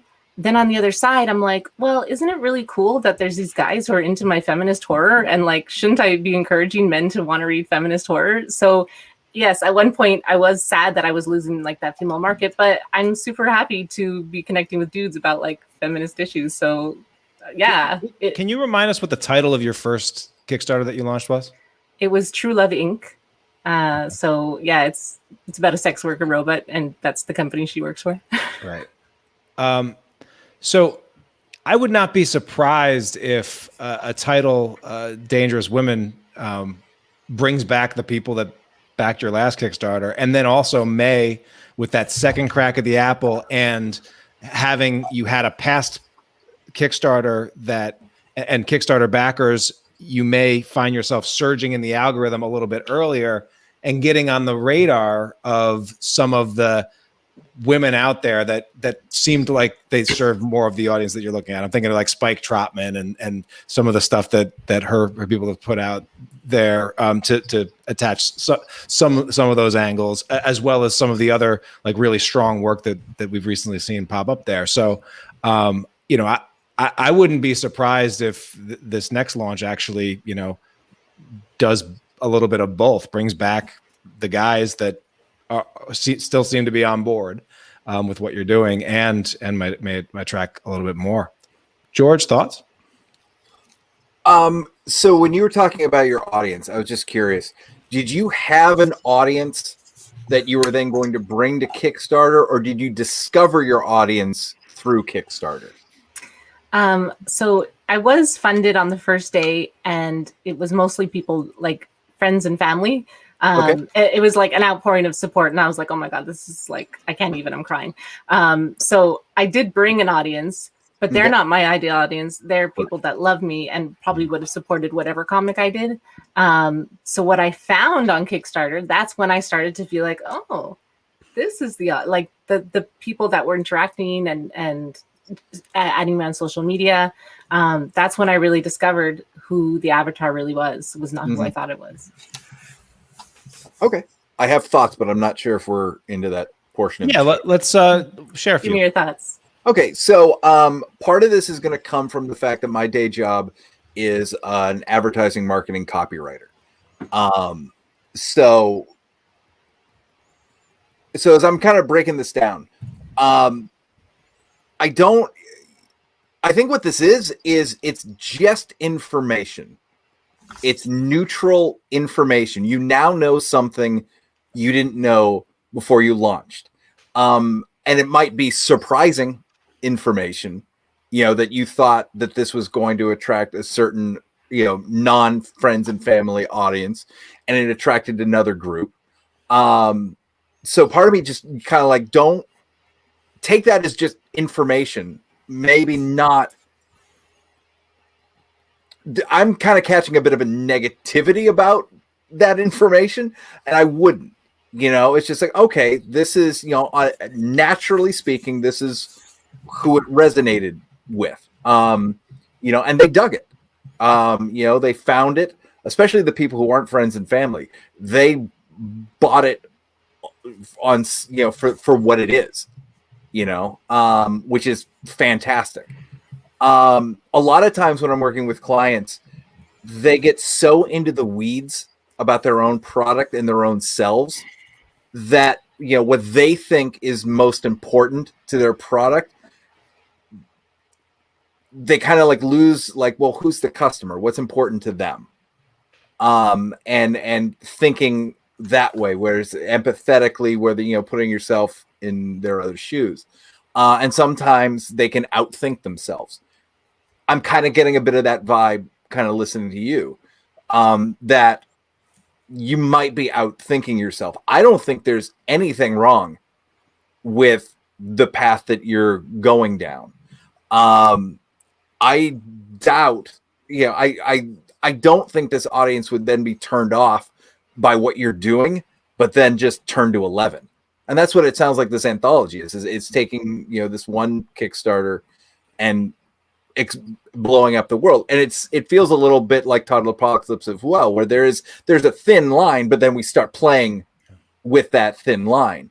But you've got a strong through line through all of it, that connective tissue. So, trust in that, trust in your ability to explain what the through line is. And people clearly dig your art. I think we've all kind of noticed that Kickstarter is a snowball effect. That your second one is going to build off of your first one. So I would breathe and trust the process a little bit, and trust your storytelling ability as well. And like I said, this is just new information you didn't know. I don't see it as anything that you need to course correct for. Right. That being said, if you're looking for that piece of the pie that you thought was going to show up, have you done anything like going through Facebook and finding, women who love horror type of Facebook fan pages or stuff like that? Have you gone to where your ideal audience lives? Yeah, totally. And I did, there's some more feminist horror sites, and I got some press from them. I was participating in Women in Horror Month. So I definitely was pushing all those. And I keep meeting men on these things, like so, like I don't know. One thing I will point out, and the data's a little bit old, but I pulled up a stat from like 2017 that said that about 78% of Kickstarter backers are men. And I would imagine it's maybe is evened out a little bit more, but if you can imagine a comic book convention where 78 out of every 100 people there are men, would it really be that surprising if it's mostly dudes showing up at your table to buy? Yeah, no, because I guess I thought when I was thinking of like merch and stuff like that, I was thinking of like, I'm a member of the Satanic Temple, so I love like girly Satanist things, like Satan but pink, like this kind of stuff. And I was like, but if our guy's gonna even want that like kind of print or a pin of like a pink Satan head, like I don't know, so it kind of takes it's just making me shift my whole like branding and everything that I'm sort of creating. Yeah. DP. I mean, one thing I'm just as Tyler, as you were alluding to, if you've been around this industry long enough, you've seen like the demographics change. Back in the day, it wasn't very many females in the comics, period. Now it's a little bit more than what it used to be. I don't know why the first thing I thought of when you were talking about yourself, Jaymie, is like, okay, maybe she should create a blog or something, just getting out her thoughts on herself and like just putting herself out there, not just your comic, stuff and everything, just your thoughts, period, and relating to your audience like that. And then, letting them comment and feedback and, promote that. Maybe create a little bit more work for you, but maybe a couple paragraphs a day or every couple of days will, clarify to your audience that you are the brand, or, you are the brand, and you can actually go from one project to another and it's still you. I did a children's book, earlier this year, and I had a time struggling, think, okay, are people going to resonate with this adult comic that I'm trying to come out with, going from that, from the past backers to that, to this, like how am I going to get them on board for that if they back the children's book from me? It's still DP Brown up there, but are they going to back an adult comic from me? So, so far I'm learning that it's more comic book people on my stuff than what it was with the children's stuff, and I don't have as much success. I don't have as many backers as far as that, but I'm really happy about the turnout for comic book people, for what I'm doing and everything. So switching the medium and everything, it was a scary thing for myself. But I put it out there, I just had to go out and see what happens. I'm like that, go out and see what happens type of thing. And whatever comes back, you got to at least learn from it, at the end of the day. So that's where I'm at.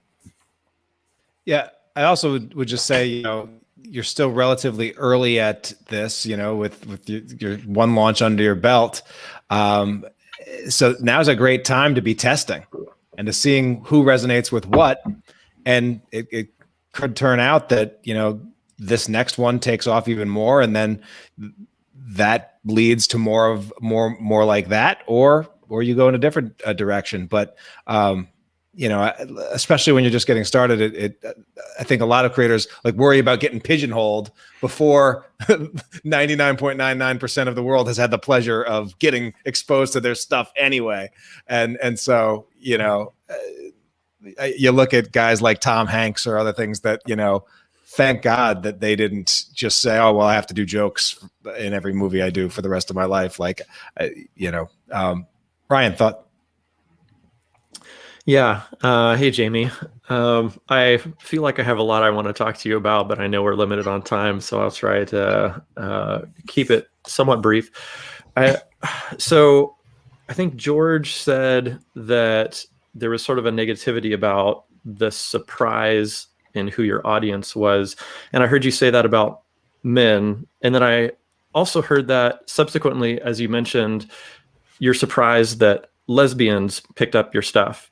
But after reading your first work, The Dress, that should not be a surprise, right? Okay, so thanks, Ryan. Thank you for putting my secret out in the world.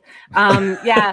So actually, I have a pen name, and it's Jaymie Delight, and I do draw erotic art. That was not, part of the call today. So, but I guess it's there now. Blowing up spots, right? Well, I'll move on with my brief talk then. So, it sounded like you had this. My big mom audience. is watching this, by the way. Well, now you told her your pen name. I don't know what you're talking about, right? Okay, so it sounded like you had a lot of audience worry, and I don't think you're alone in that. I heard DP say as much from his first project to his second, and I can certainly sympathize as well. I did autobiographical comics for many years before shifting to my current project, Coin-Op Carnival, which talks about electromechanical arcade game history, basically. And I was real distraught about any of my readers that I've built up over the past decade gonna care about what I'm doing. And I finally talked to a friend of mine about this passion project, Coin-Op Carnival, and he told me, I think you'd be crazy not to do that project. He's like, you are the guy. You're the only guy who has this level of passion for pinball, and you can draw, and you're interested in its history. Like, nobody else is doing this. Like, what is your problem? And I'm very passionate about it. And that's what I get from you, is that you are super passionate about this work that you created. And I can tell from the work that I've read from you that you are. So if you put out a Celtic sexy story, or a medieval story, or a cyberpunk sex worker story, none of those are genres that I'm into. But because you're so passionate about what you're doing, I want that. I want to see what you do. I want to see the next Jaymie work. So when you say, will my audience follow? Hell yeah, I would. So I don't know if that helps or not, but I hope you keep being passionate about whatever it is that you're creating and not shifting to fit a market. Yes.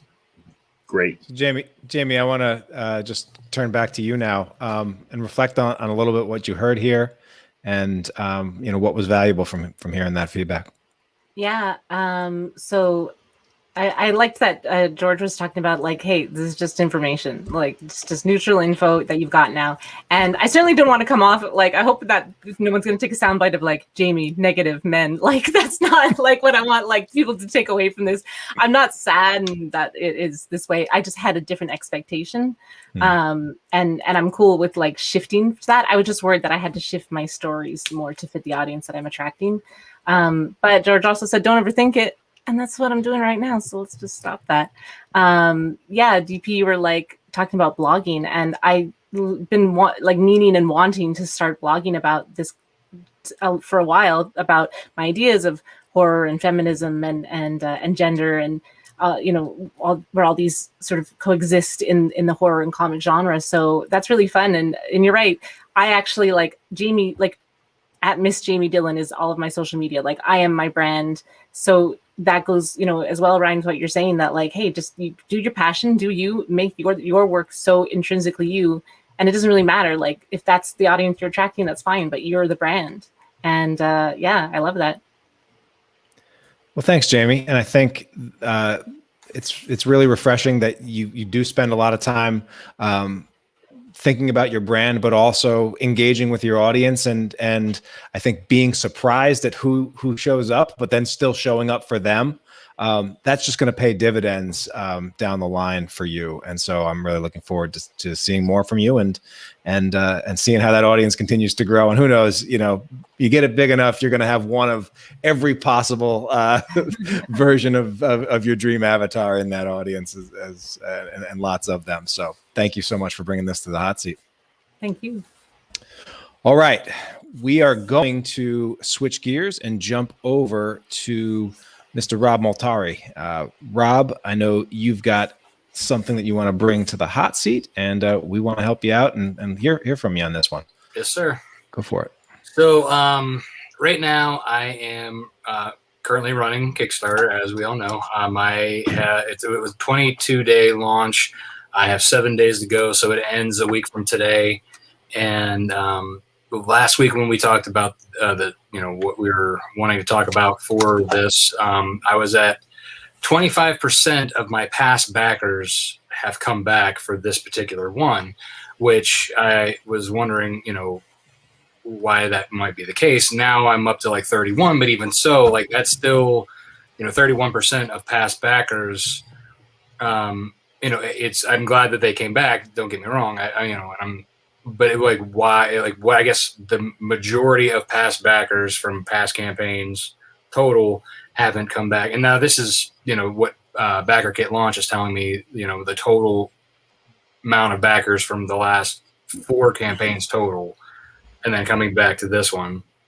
And so I'm like, okay, well, my issue 4 campaign had like 414 people. Since this is issue 5, you would think that, hopefully that they would enjoy issues 1 through 4 have been along the way, and come back for issue 5 like off the bat, which a lot of them are, like I said, there's a lot that have come back, but I also have a lot of new backers. So right now, I have 59% of returning backers versus 41 new backers, or 41% new backers, which again is very great. I'm happy. This is actually on par to be one of my best campaigns, or if not the best, by the end of the campaign. So I guess the 31% returning, that's obviously less than half. And I'm wondering, okay, well, did I do something wrong? Is the story not good? Is the the packing, or the books getting ruined and people aren't coming and telling me? So, because I would gladly replace them, if they got smashed or destroyed or whatever, or, is it just, am I doing something wrong in general?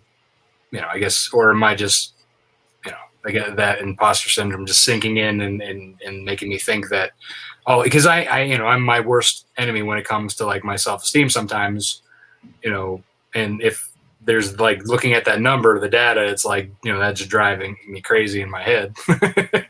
Yeah. Okay, great. So who has questions for Rob? Ryan, go ahead. You're on mute. Had to happen to somebody. I was trying to be so good. Okay. Hey, Rob. So I'm curious, what percentage of returning backers were you hoping to see? I mean, at least I guess above 50% returning. Because it's not like this is a trade. My last one was for a trade paperback, and I had a lot. There was like half of that campaign was returning. So I had 50% returning that campaign, and then 50% were new.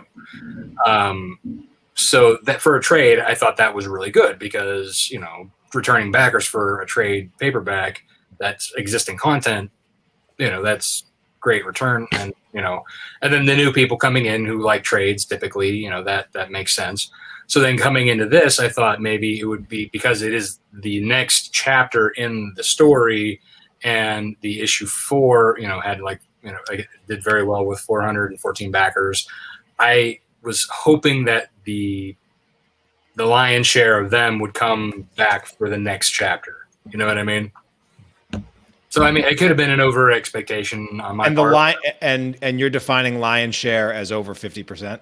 Yes. Okay. George, question? Not a question, but an aha moment, which I'm not sure if this is the aha. Save it. Yep. We'll save it. Jaymie, question? Of the new backers, did they buy like the catch-up tier? Were they? Yeah.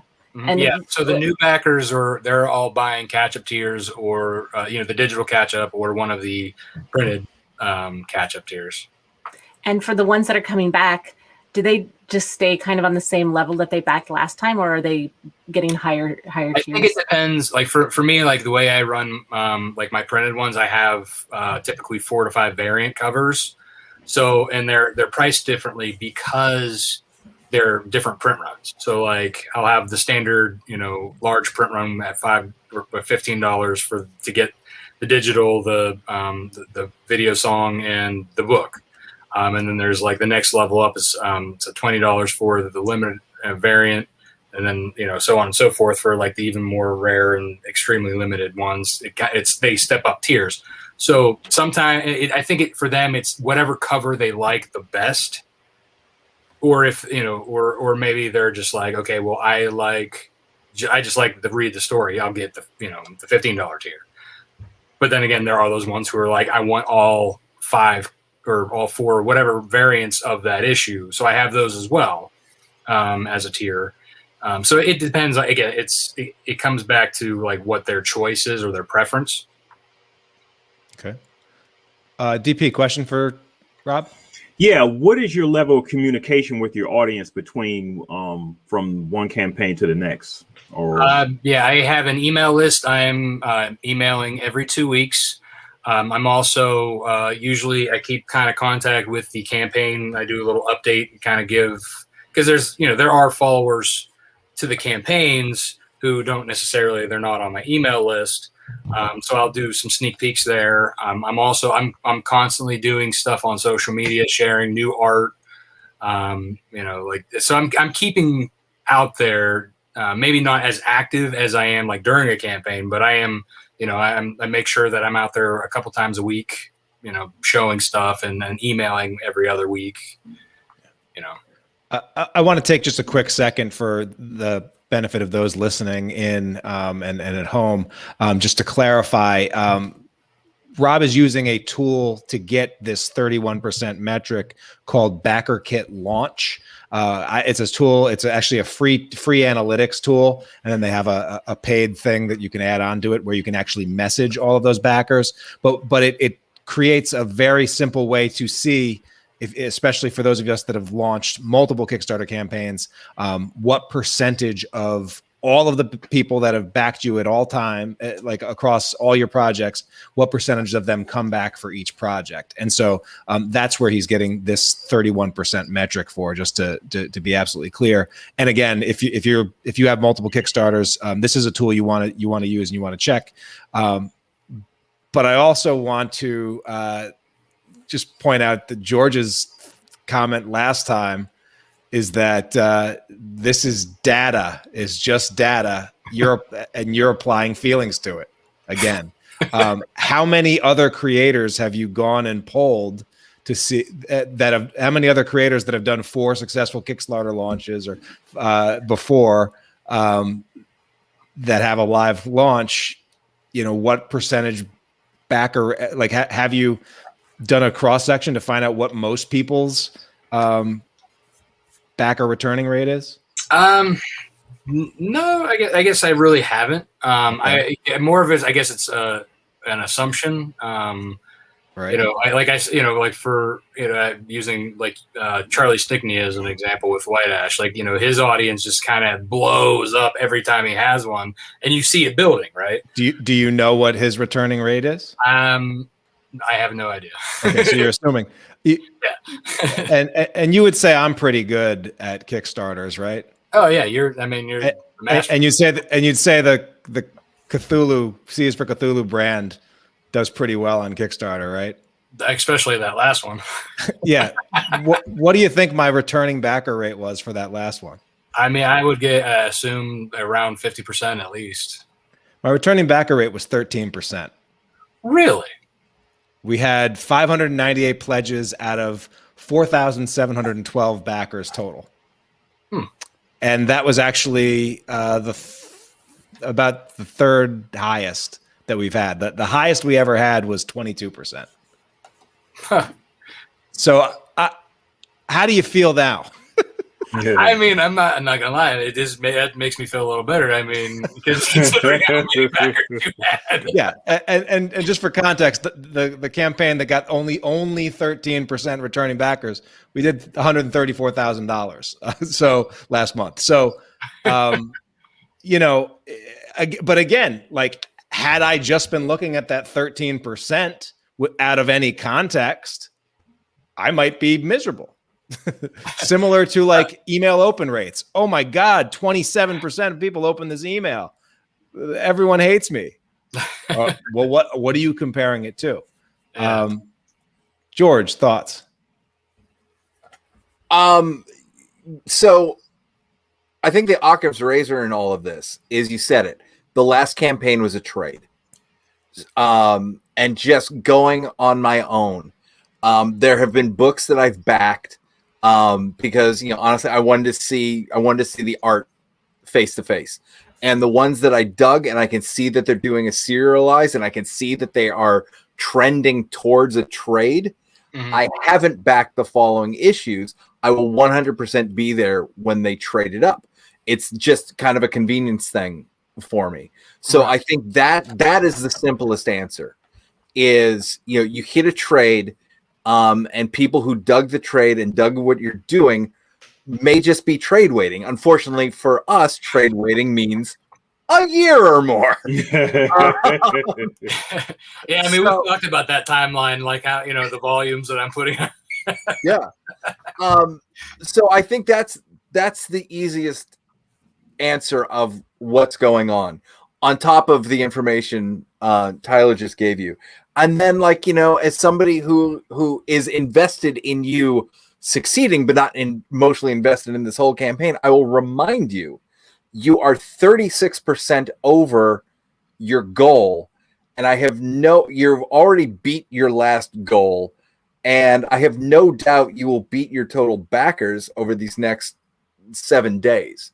So if you look at all the stats that are going on, at least to an outsider, this looks good. And to back up what Tyler said, you don't have a scientific reason to decide 31% is bad. You know, you poke around a little more, you might realize, 31% is great. You just didn't know. Yeah. Yeah, I think too, like a lot of it, and I've been trying to, you know, figure out these numbers. And don't get me wrong, like I said, I am very happy with the way this campaign is going, and and the way it's moving looks like it's on par to be the best one that I've had yet. And I'm very thankful for that, and I'm glad to have returning Wolfpack members as well as new pack members coming in and backing. But I think too, like, it just, for me, like, I'm trying, you know, I want to tell the story and I want people to enjoy the story. And I think, like, you know, and there's cases that maybe like they backed issue 3 and they didn't come for 4, and then like they feel like they can't come back. You know, there's those things, but they can. I mean, you can always pick up a back issue in this, you know, through BackerKit or through my website or whatever.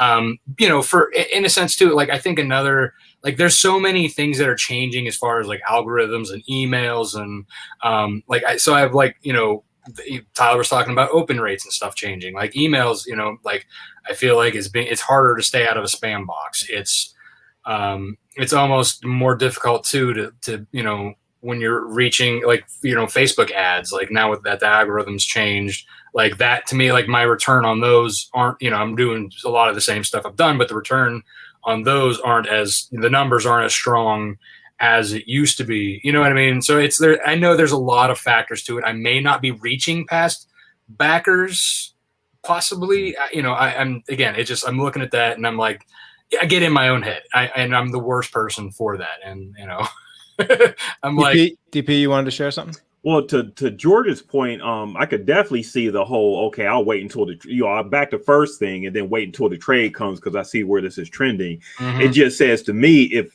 that is the case, and, you know, it may not be the case, but just digging in to find out what more incentive can you put out there for a second issue or whatever is in a series for that backer to come back, you know, right, to grab that, you know, second issue. Well, I actually I have a past backer incentive. I'm giving a exclusive trading card to returning Wolfpack members, as I call my audience. So they're getting one that's not even listed on the Kickstarter page. You know, that was sent to them privately. And again, maybe not all of them have seen it. But again, you know, I'm sure, you know, and I even polled my audience when, you know, about, hey, you know, what would you like as a returning backer, you know, as a gift or whatever. And that was the number one picked item. So that's where I went with that. And, you know, and it just, again, it's all, you know, could be all in my head. And Jaymie, did you have something you wanted to add? Yes, but Ryan has had his hand up for a while. Okay, sorry. Go ahead, Ryan. So All right, polite. I think my mic is on this time. Hey, Rob.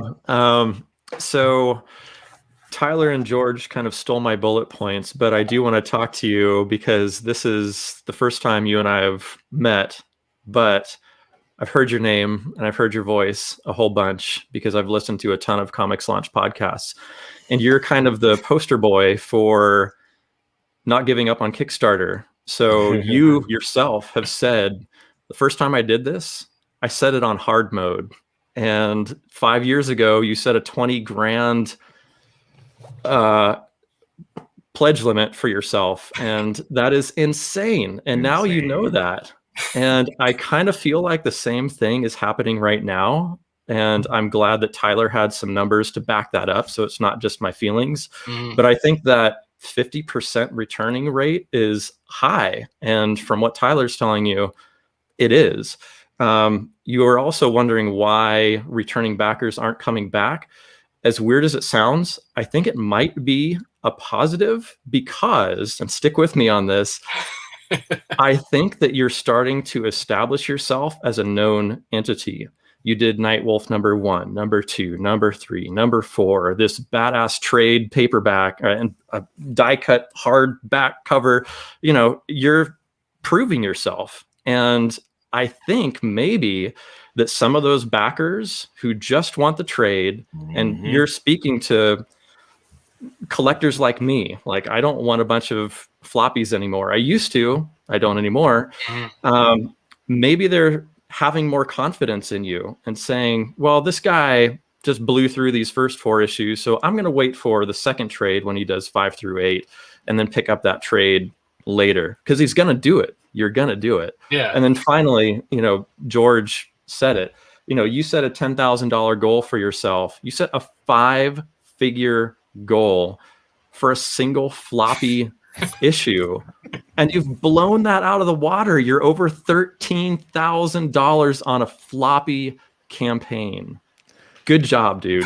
Yeah, like, for those really of us, good job. like Ryan and myself that have been making comics before the Kickstarter days and selling them, like the idea of doing that without a publisher, without like direct market distribution was, you know, unheard of, and yet it is funny though. Like there are some times when having more data can give us more, you know. It's like looking at your pores up super close versus like the nice lighting from behind.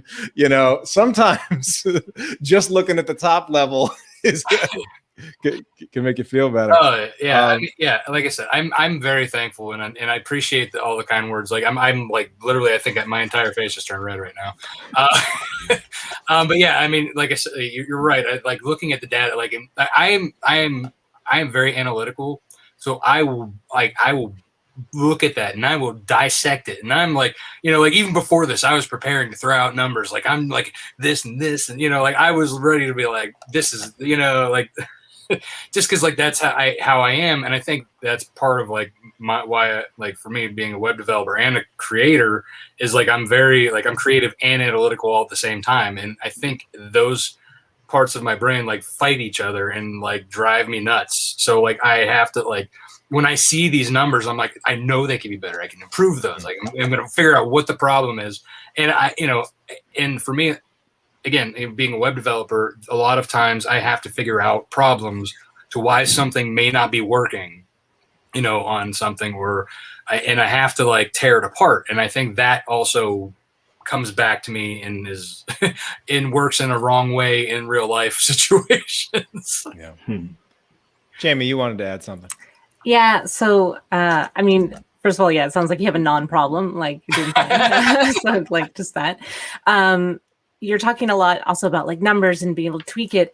And my advice or my one, you know, recommendation and something that I feel very strongly about is contacting people one-on-one. And making that one-on-one connection. And I know it's not super scalable and you might have like thousands of backers, but why not look at those few backers who were old backers who did do a higher tier, who didn't come back, and just write them and just be like, hey, you know, my new comic's out. Really excited. Just wondering what you thought of the last one. Did you like it? You know, would you be interested in backing the new one? Love to hear your thoughts. Just something, really specific to that person, maybe specific to what they backed. Ask if did you like the digital tier? Did you like this thing? And just, even if you can't do all of them, just pick some of the ones that stuck out to you that are higher, and just literally ask, like, why aren't you coming back? And just to piggyback up on that, because that is something that I actually do with the comics launch creators. Like, you think 31%, like most of the creator, like we had a creator sign up for Comics Launch Pro today. He had just gone through the masterclass for the third time. So shout out to him for doing it. And he's just like, it finally, like, the stars aligned and it was the right time. But I do follow up with everybody that goes through, that attends the class, and just say, hey, I noticed you didn't join us this time. And if you got a sec, would love to find out a little bit more about that. And just a short survey that follows up, that just asks a few questions about why it wasn't the right time for them to join. And from that comes really great information about, where people are at. And the other thing is, like, what you make not backing right now mean will drive a lot of your emotional state on it. Like, because a lot of times a no, as we've seen that with Kickstarter, especially with the end of, the last days of launches, when they launch and all of a sudden people come out of the woodwork. If they haven't backed yet, it's just it's not a no, you suck, you're like, I don't like this book, I'll never support you again. A lot of times it's just haven't backed yet, or it's not yet, not now, not this time. And so, avoiding putting too much of your own storytelling behind that can be important. Rob, any final sort of takeaways or things of value from this? Yeah, I think I just need to stop looking at the numbers. I just need to, like, totally close that tab off of my screen and just focus on, like you said, reaching out to, maybe some of the past backers, and just kind of getting a feel, checking in on them to see if, like, everything came in fine, if they enjoyed the story, and hope, just continue on the focusing on the positives. Awesome. Well, thanks so much, Rob, for bringing that up and for letting us look at some metrics that we haven't really spent much time looking at on a comics launch. So thank you for bringing that up. All right, everyone. We are running a little bit late, but I hope you've been enjoying it. I appreciate all the comments that are going on in the chat, the lively chat for people watching on Facebook and YouTube, and thankfully, we still have one more awesome hot seat here. We're going to get DP some support. So I want to turn over to DP and please share what's on your mind, my friend. So for my, well, thanks again, of course, for having me on. And listening to you guys have been awesome. I got so many ideas and just can't wait to implement them. But my idea for my Thief of Thieves projects, I'm trying to figure out a way to run a viral contest, or basically just get some good viral ideas to run a contest, and the mechanics as far as sharing that through social media. I'm not super avid as far as like some of these influencers and for social media mechanics and everything.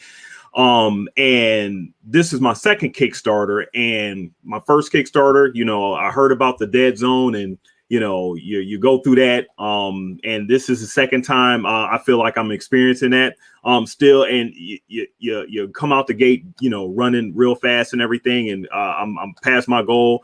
But nevertheless, you reach the Dead Zone, and I'm trying to figure out some viral ideas, some viral contest ideas, I should say, to just keep people excited. Okay, great. Who has questions for DP before we try to share any ideas? Go ahead, Rob. So, all right. Have you looked into, I got two of them actually. So have you looked into a tool to use? If so, which ones? And the other question is, for your contest ideas, have you thought about basing them to something like giving out stuff that are similar to your to your campaign, to your project. That way that people will come in, will want you, to focus on your stuff, not just kind of come and go. Well, my wife made some pretty tumblers of my stuff that I'm thinking about, running as a contest. But I'm just trying to figure out how the shareability of that works. How many how many should I make, or just the process as far as going to to do that for that. And I have not looked at any type of tool for it. I didn't even know if such a tool existed, if that's the case. Yeah. Okay. Other questions for DP? Ryan, go ahead. Hey, DP. So I'm curious, what does viral mean to you? Well, as soon as you put out the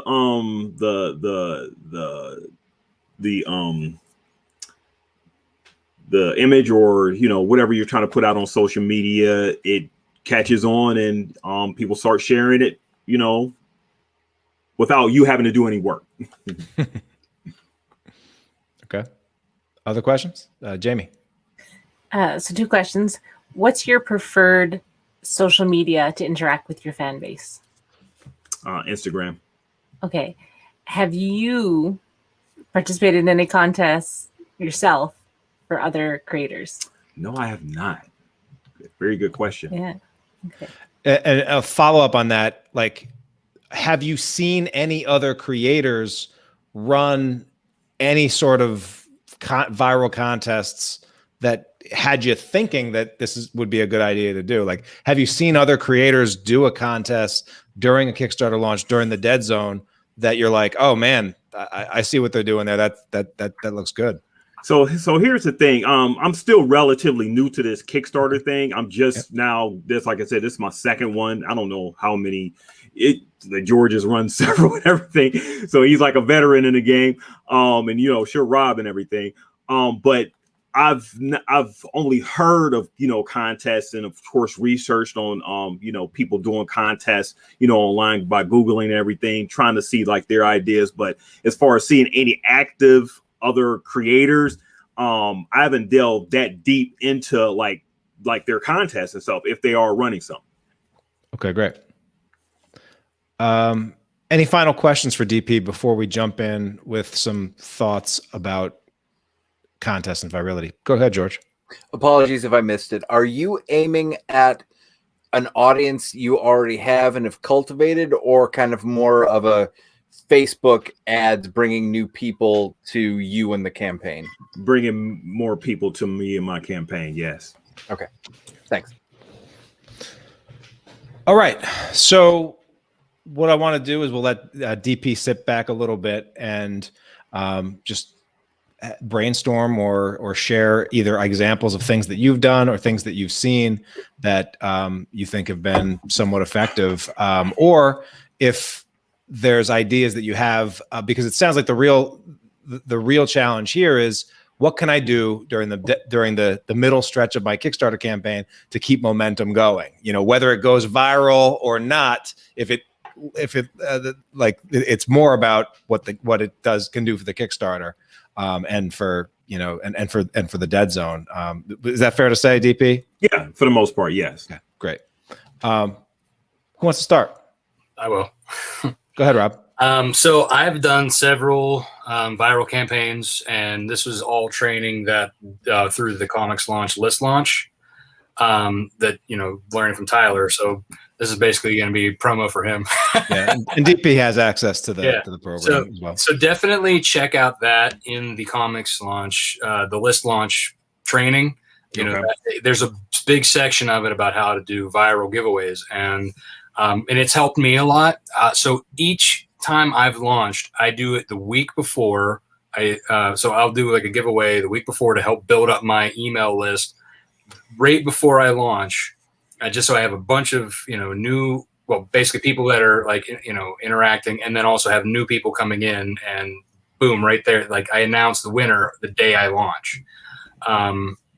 And I use a tool called King Sumo. They have a website that you can use if you don't have your own website. But if you do, they have a WordPress plugin that you can use to kind of like make it look more custom towards your branding. But the website, I think, does a decent job too. Actually, it might even have a little bit more glitz and glamour to it. The last time I looked, I think there was more stuff that they updated than they did the WordPress plugin. But basically the way it works, and the way I've done it, and the way I've seen Tyler and others do it, is that not only they're not really giving their own stuff away, they're basically saying that you, like, say your brand is sponsoring it, your comic is sponsoring it, and you give graphic novels away or comics away that are similar to yours in genre to kind of cultivate that audience. And you're not, you know, and you like, then the prizes are picked from Amazon. So you can send that to them, you know, instead of it being out of your, you know, you're not sending it to yourself and then resending it out. You know, you're basically, you're finding things that are on Amazon that are available. I mean, don't go and get ones that have 10 left in stock. You know, but find similar things that are very close to your book, or that there's action figures that are similar to your characters or genre or whatever. And if you want to throw on your Tumblr, you could do that too.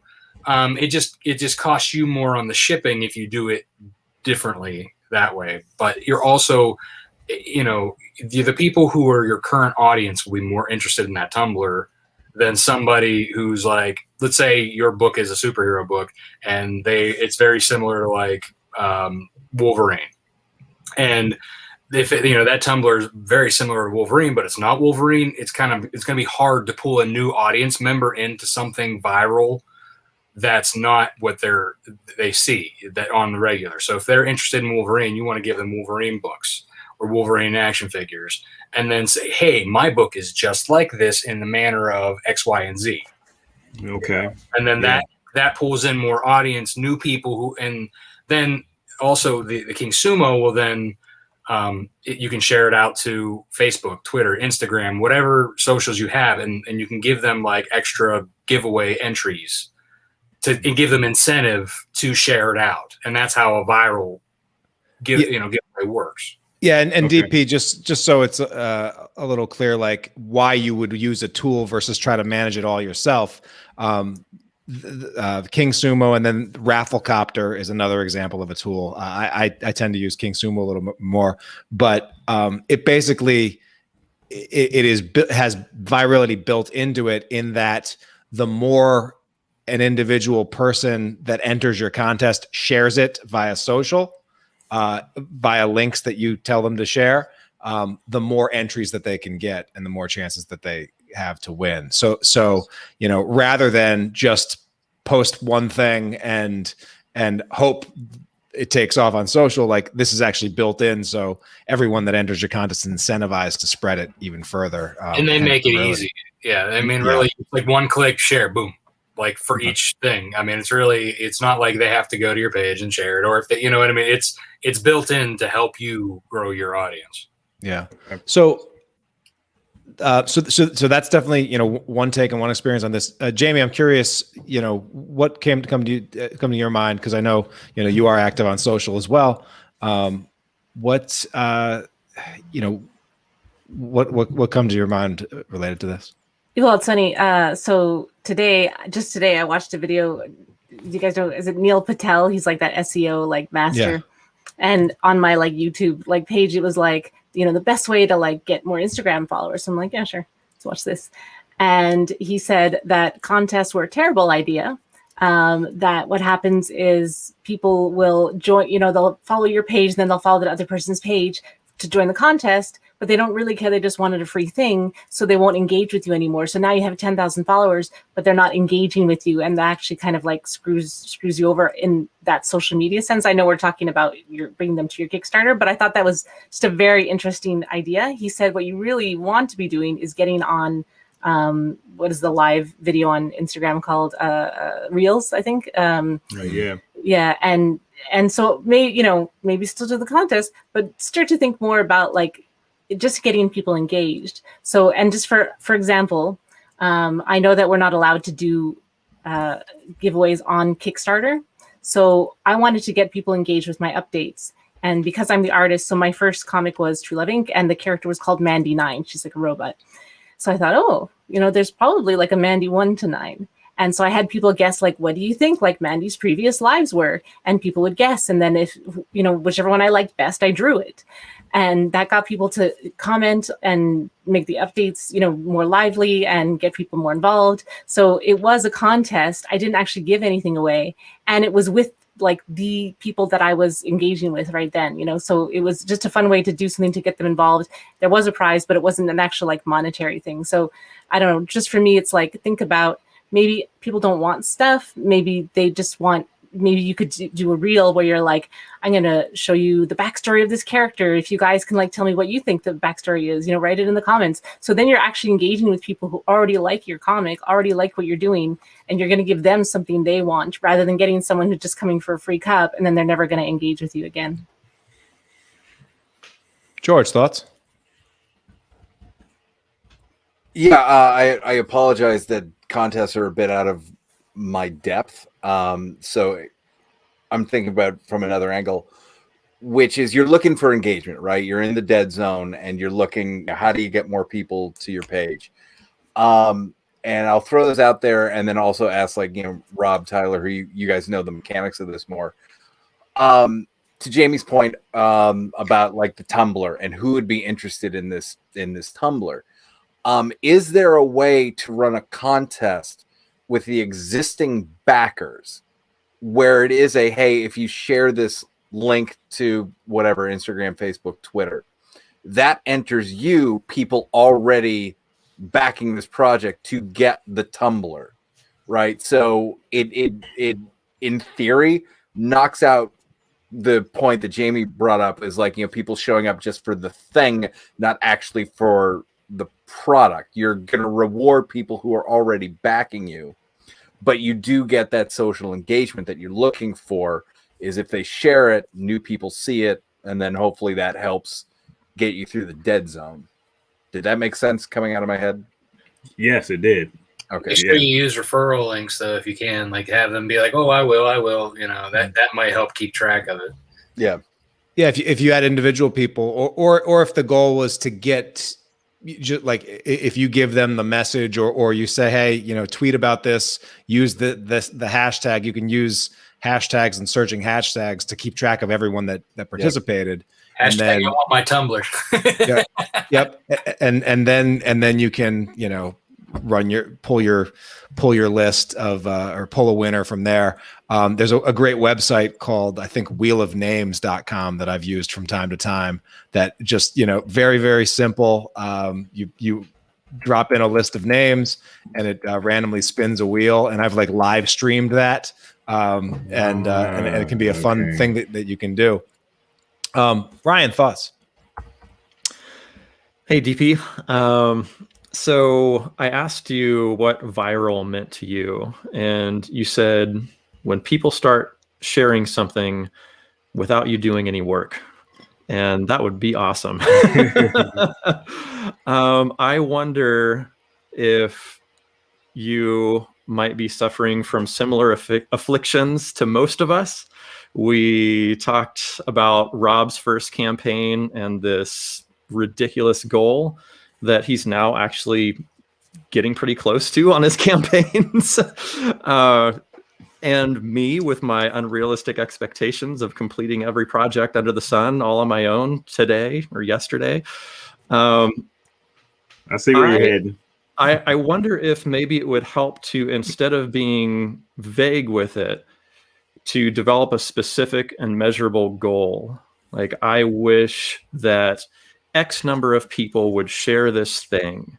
I wish that 5 people would back my campaign tomorrow. I wish that a specific thing would happen that you can measure, instead of like, I wish that my campaign were shared by people without me doing any work. Like, what is a specific thing that you can set a goal for and measure, and then make adjustments based on what happens? Yeah, sounds good. I mean, that's definitely, it brings it down to earth, and, lowers the expectations, and probably, puts a lot less stress, as far as that. So I definitely like that idea. Yeah. one approach that I've taken during Kickstarter campaigns that I like to do a lot, and I think, it in a lot of ways, it's similar to what Jaymie does is what I'll try to do is I'll say, okay, what's something that I can do that, and I like to call them games rather than contests, because or encourage some sort of backer participation. So for the Seas of Cthulhu brand, we will give pictures and then we ask for captions, like caption this, and it allows like show a piece of art and give us a caption for this. And it allows our backers to be creative, but also we're not asking them for an essay. We're not asking them for, a massive thing to produce. Like, the easier you can make it for backers to engage, the more likely they will engage. But one of the little quirks that I think a lot of people that haven't launched don't really realize is that the only people that can comment on Kickstarter are backers. The only people that can comment on your Kickstarter page are backers, or on a Kickstarter update are backers, like people that are legitimately backing your campaign. So what this allows you to do is to create a contest, and you can, and it can be as like they can enter the contest or enter the game with as simple as leaving a comment. And that makes it easy to track, who enters and whatnot. But then you can also go to your email list or your Twitter or your Instagram Reels and say, hey, here's this awesome contest. Make it sound so like, here's what you're getting. Like, I'm giving away this tumbler in 3 days. To enter, you got to do this. It's very simple. Here's what you do. And then you say, just leave a comment on Kickstarter. And then you mention, oh, by the way, only Kickstarter backers are able to leave a comment, but you can start at just $1 or whatever it is, and you'll be entered to win. So go over to Kickstarter. If you're already a backer, leave a comment. If you're not yet, jump in. You'll get a great book and also be in the running. And so that gives you another reason to contact all the people in your world that can back, could back, should back, would back. They just need that extra little nudge to get them off the fence and into the campaign. And there are always tons of those people out there. And so that's what you can do that. And that becomes a great way to just encourage more people to engage and back. And then the other thing I will say is there are share link generators out there where you could, like, instead of saying, hey, please share this on social media, like, if you can actually say, take 1 second and click this link that shares this message, whether it be on Twitter or Facebook, and you can Google share link generators, because then you click it and it already populates up your link to your Kickstarter, or a tweet is pre-written and they can always edit it before they send it. But like, doing that extra step of, hey, just click this link versus, hey, please share this if you can, is going to make it more likely that people will actually take that step, because everyone's busy. And as much as we wish our Kickstarter campaign was actually the center of everyone's universe, it's really only the center of ours. Yeah. You got to remind them. Yeah. I mean, Rob, you definitely had a really great, idea about doing a contest, a week before launch. That's definitely resonate with me. I joined the comics launch about 2 weeks before I started my Kickstarter. So I went into the quick starter and tried to do like a combination quick starter / full thing, trying to follow Tyler's, thing, and just tried to do a combination of stuff. So I haven't got to the list launch yet, but the idea of that makes so much sense. So definitely appreciate that. Jaymie, talking about getting people more engaged on the reels on Instagram was definitely not a thing I thought about. And I was just talking about like doing like blogs and stuff, talking about like your stuff. I need to do a little bit more of taking advice like that from myself. So the reels thing, that definitely makes a lot of sense. George, you were talking about doing a contest with backers for only for sharing, so that makes a lot of sense there. So definitely some good stuff. Creating a measurable goal, Ryan. Yeah, to lower my stress levels, I think that's something that'll definitely, when I do my next one, even with this one to a degree, will definitely, be better for me. And of course, Tyler, running contests just for, $1 just to get you in the door, or to get backers and, to get that engagement. I see the value in that, because at least it gets people in the door at the end of the day. And if they end up coming into the store and buying, that's all you want. Even if they end up leaving, they still see the logo. And at the end of the day, I mean, that's all I need. They'll come. They'll come later down the line. Absolutely.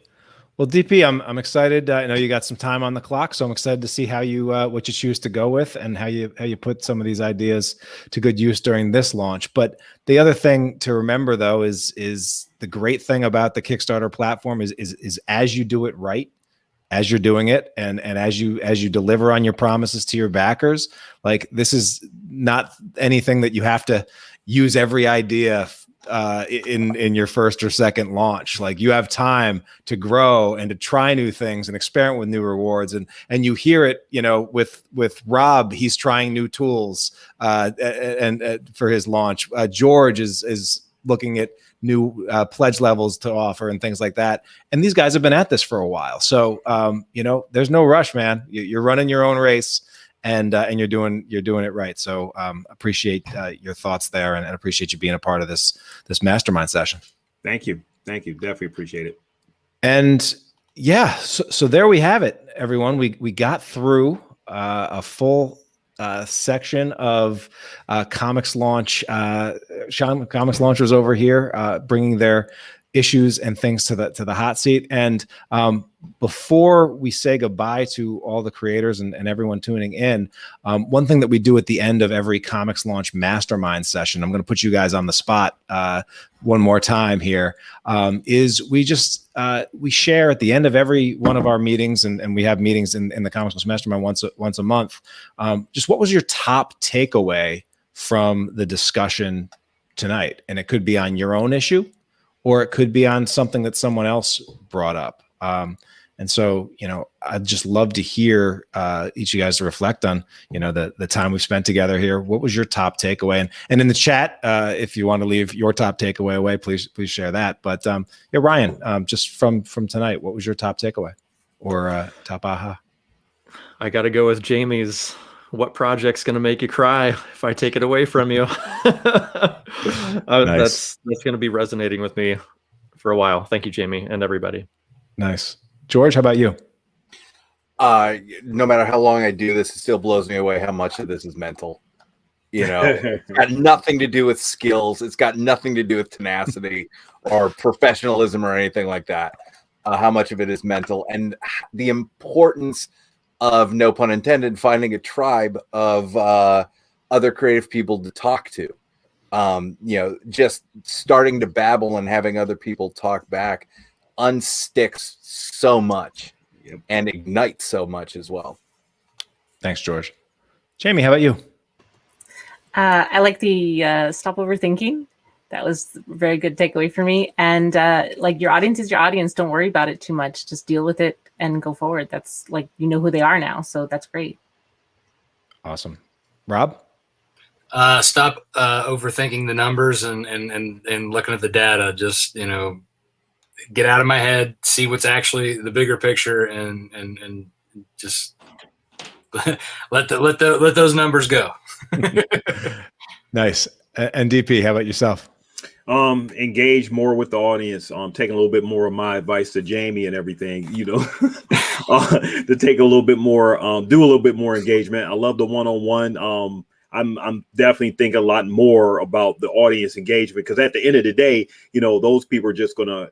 Those are my backers. Those are your people. Those are your tribe. At the end of the day, and they're gonna come back. If you communicate with them one-on-one, or as a whole, what have you, then that feedback that'll just come back. So that's what I took away. Yeah. Thank you so much for that. And thank you, everyone. I mean, this was a great time tonight. I appreciate you spending it with me. So, on behalf of myself, Ryan, George, DP, Rob, and Jaymie, thanks everyone else for tuning in. Just a gentle reminder, if you enjoyed this and you want to be a part of something like this, that's what the Comics Launch Mastermind is all about. If you go over to comicslaunch.com/mastermind, you'll get on our interest list. We'll be doing a little live info session next week, and then we'll be opening up applications and hopefully putting a few of you guys to join some of us inside of the groups in July. All right. Thanks so much, everyone, for your time, and can't wait to see what you all launch next. Take care.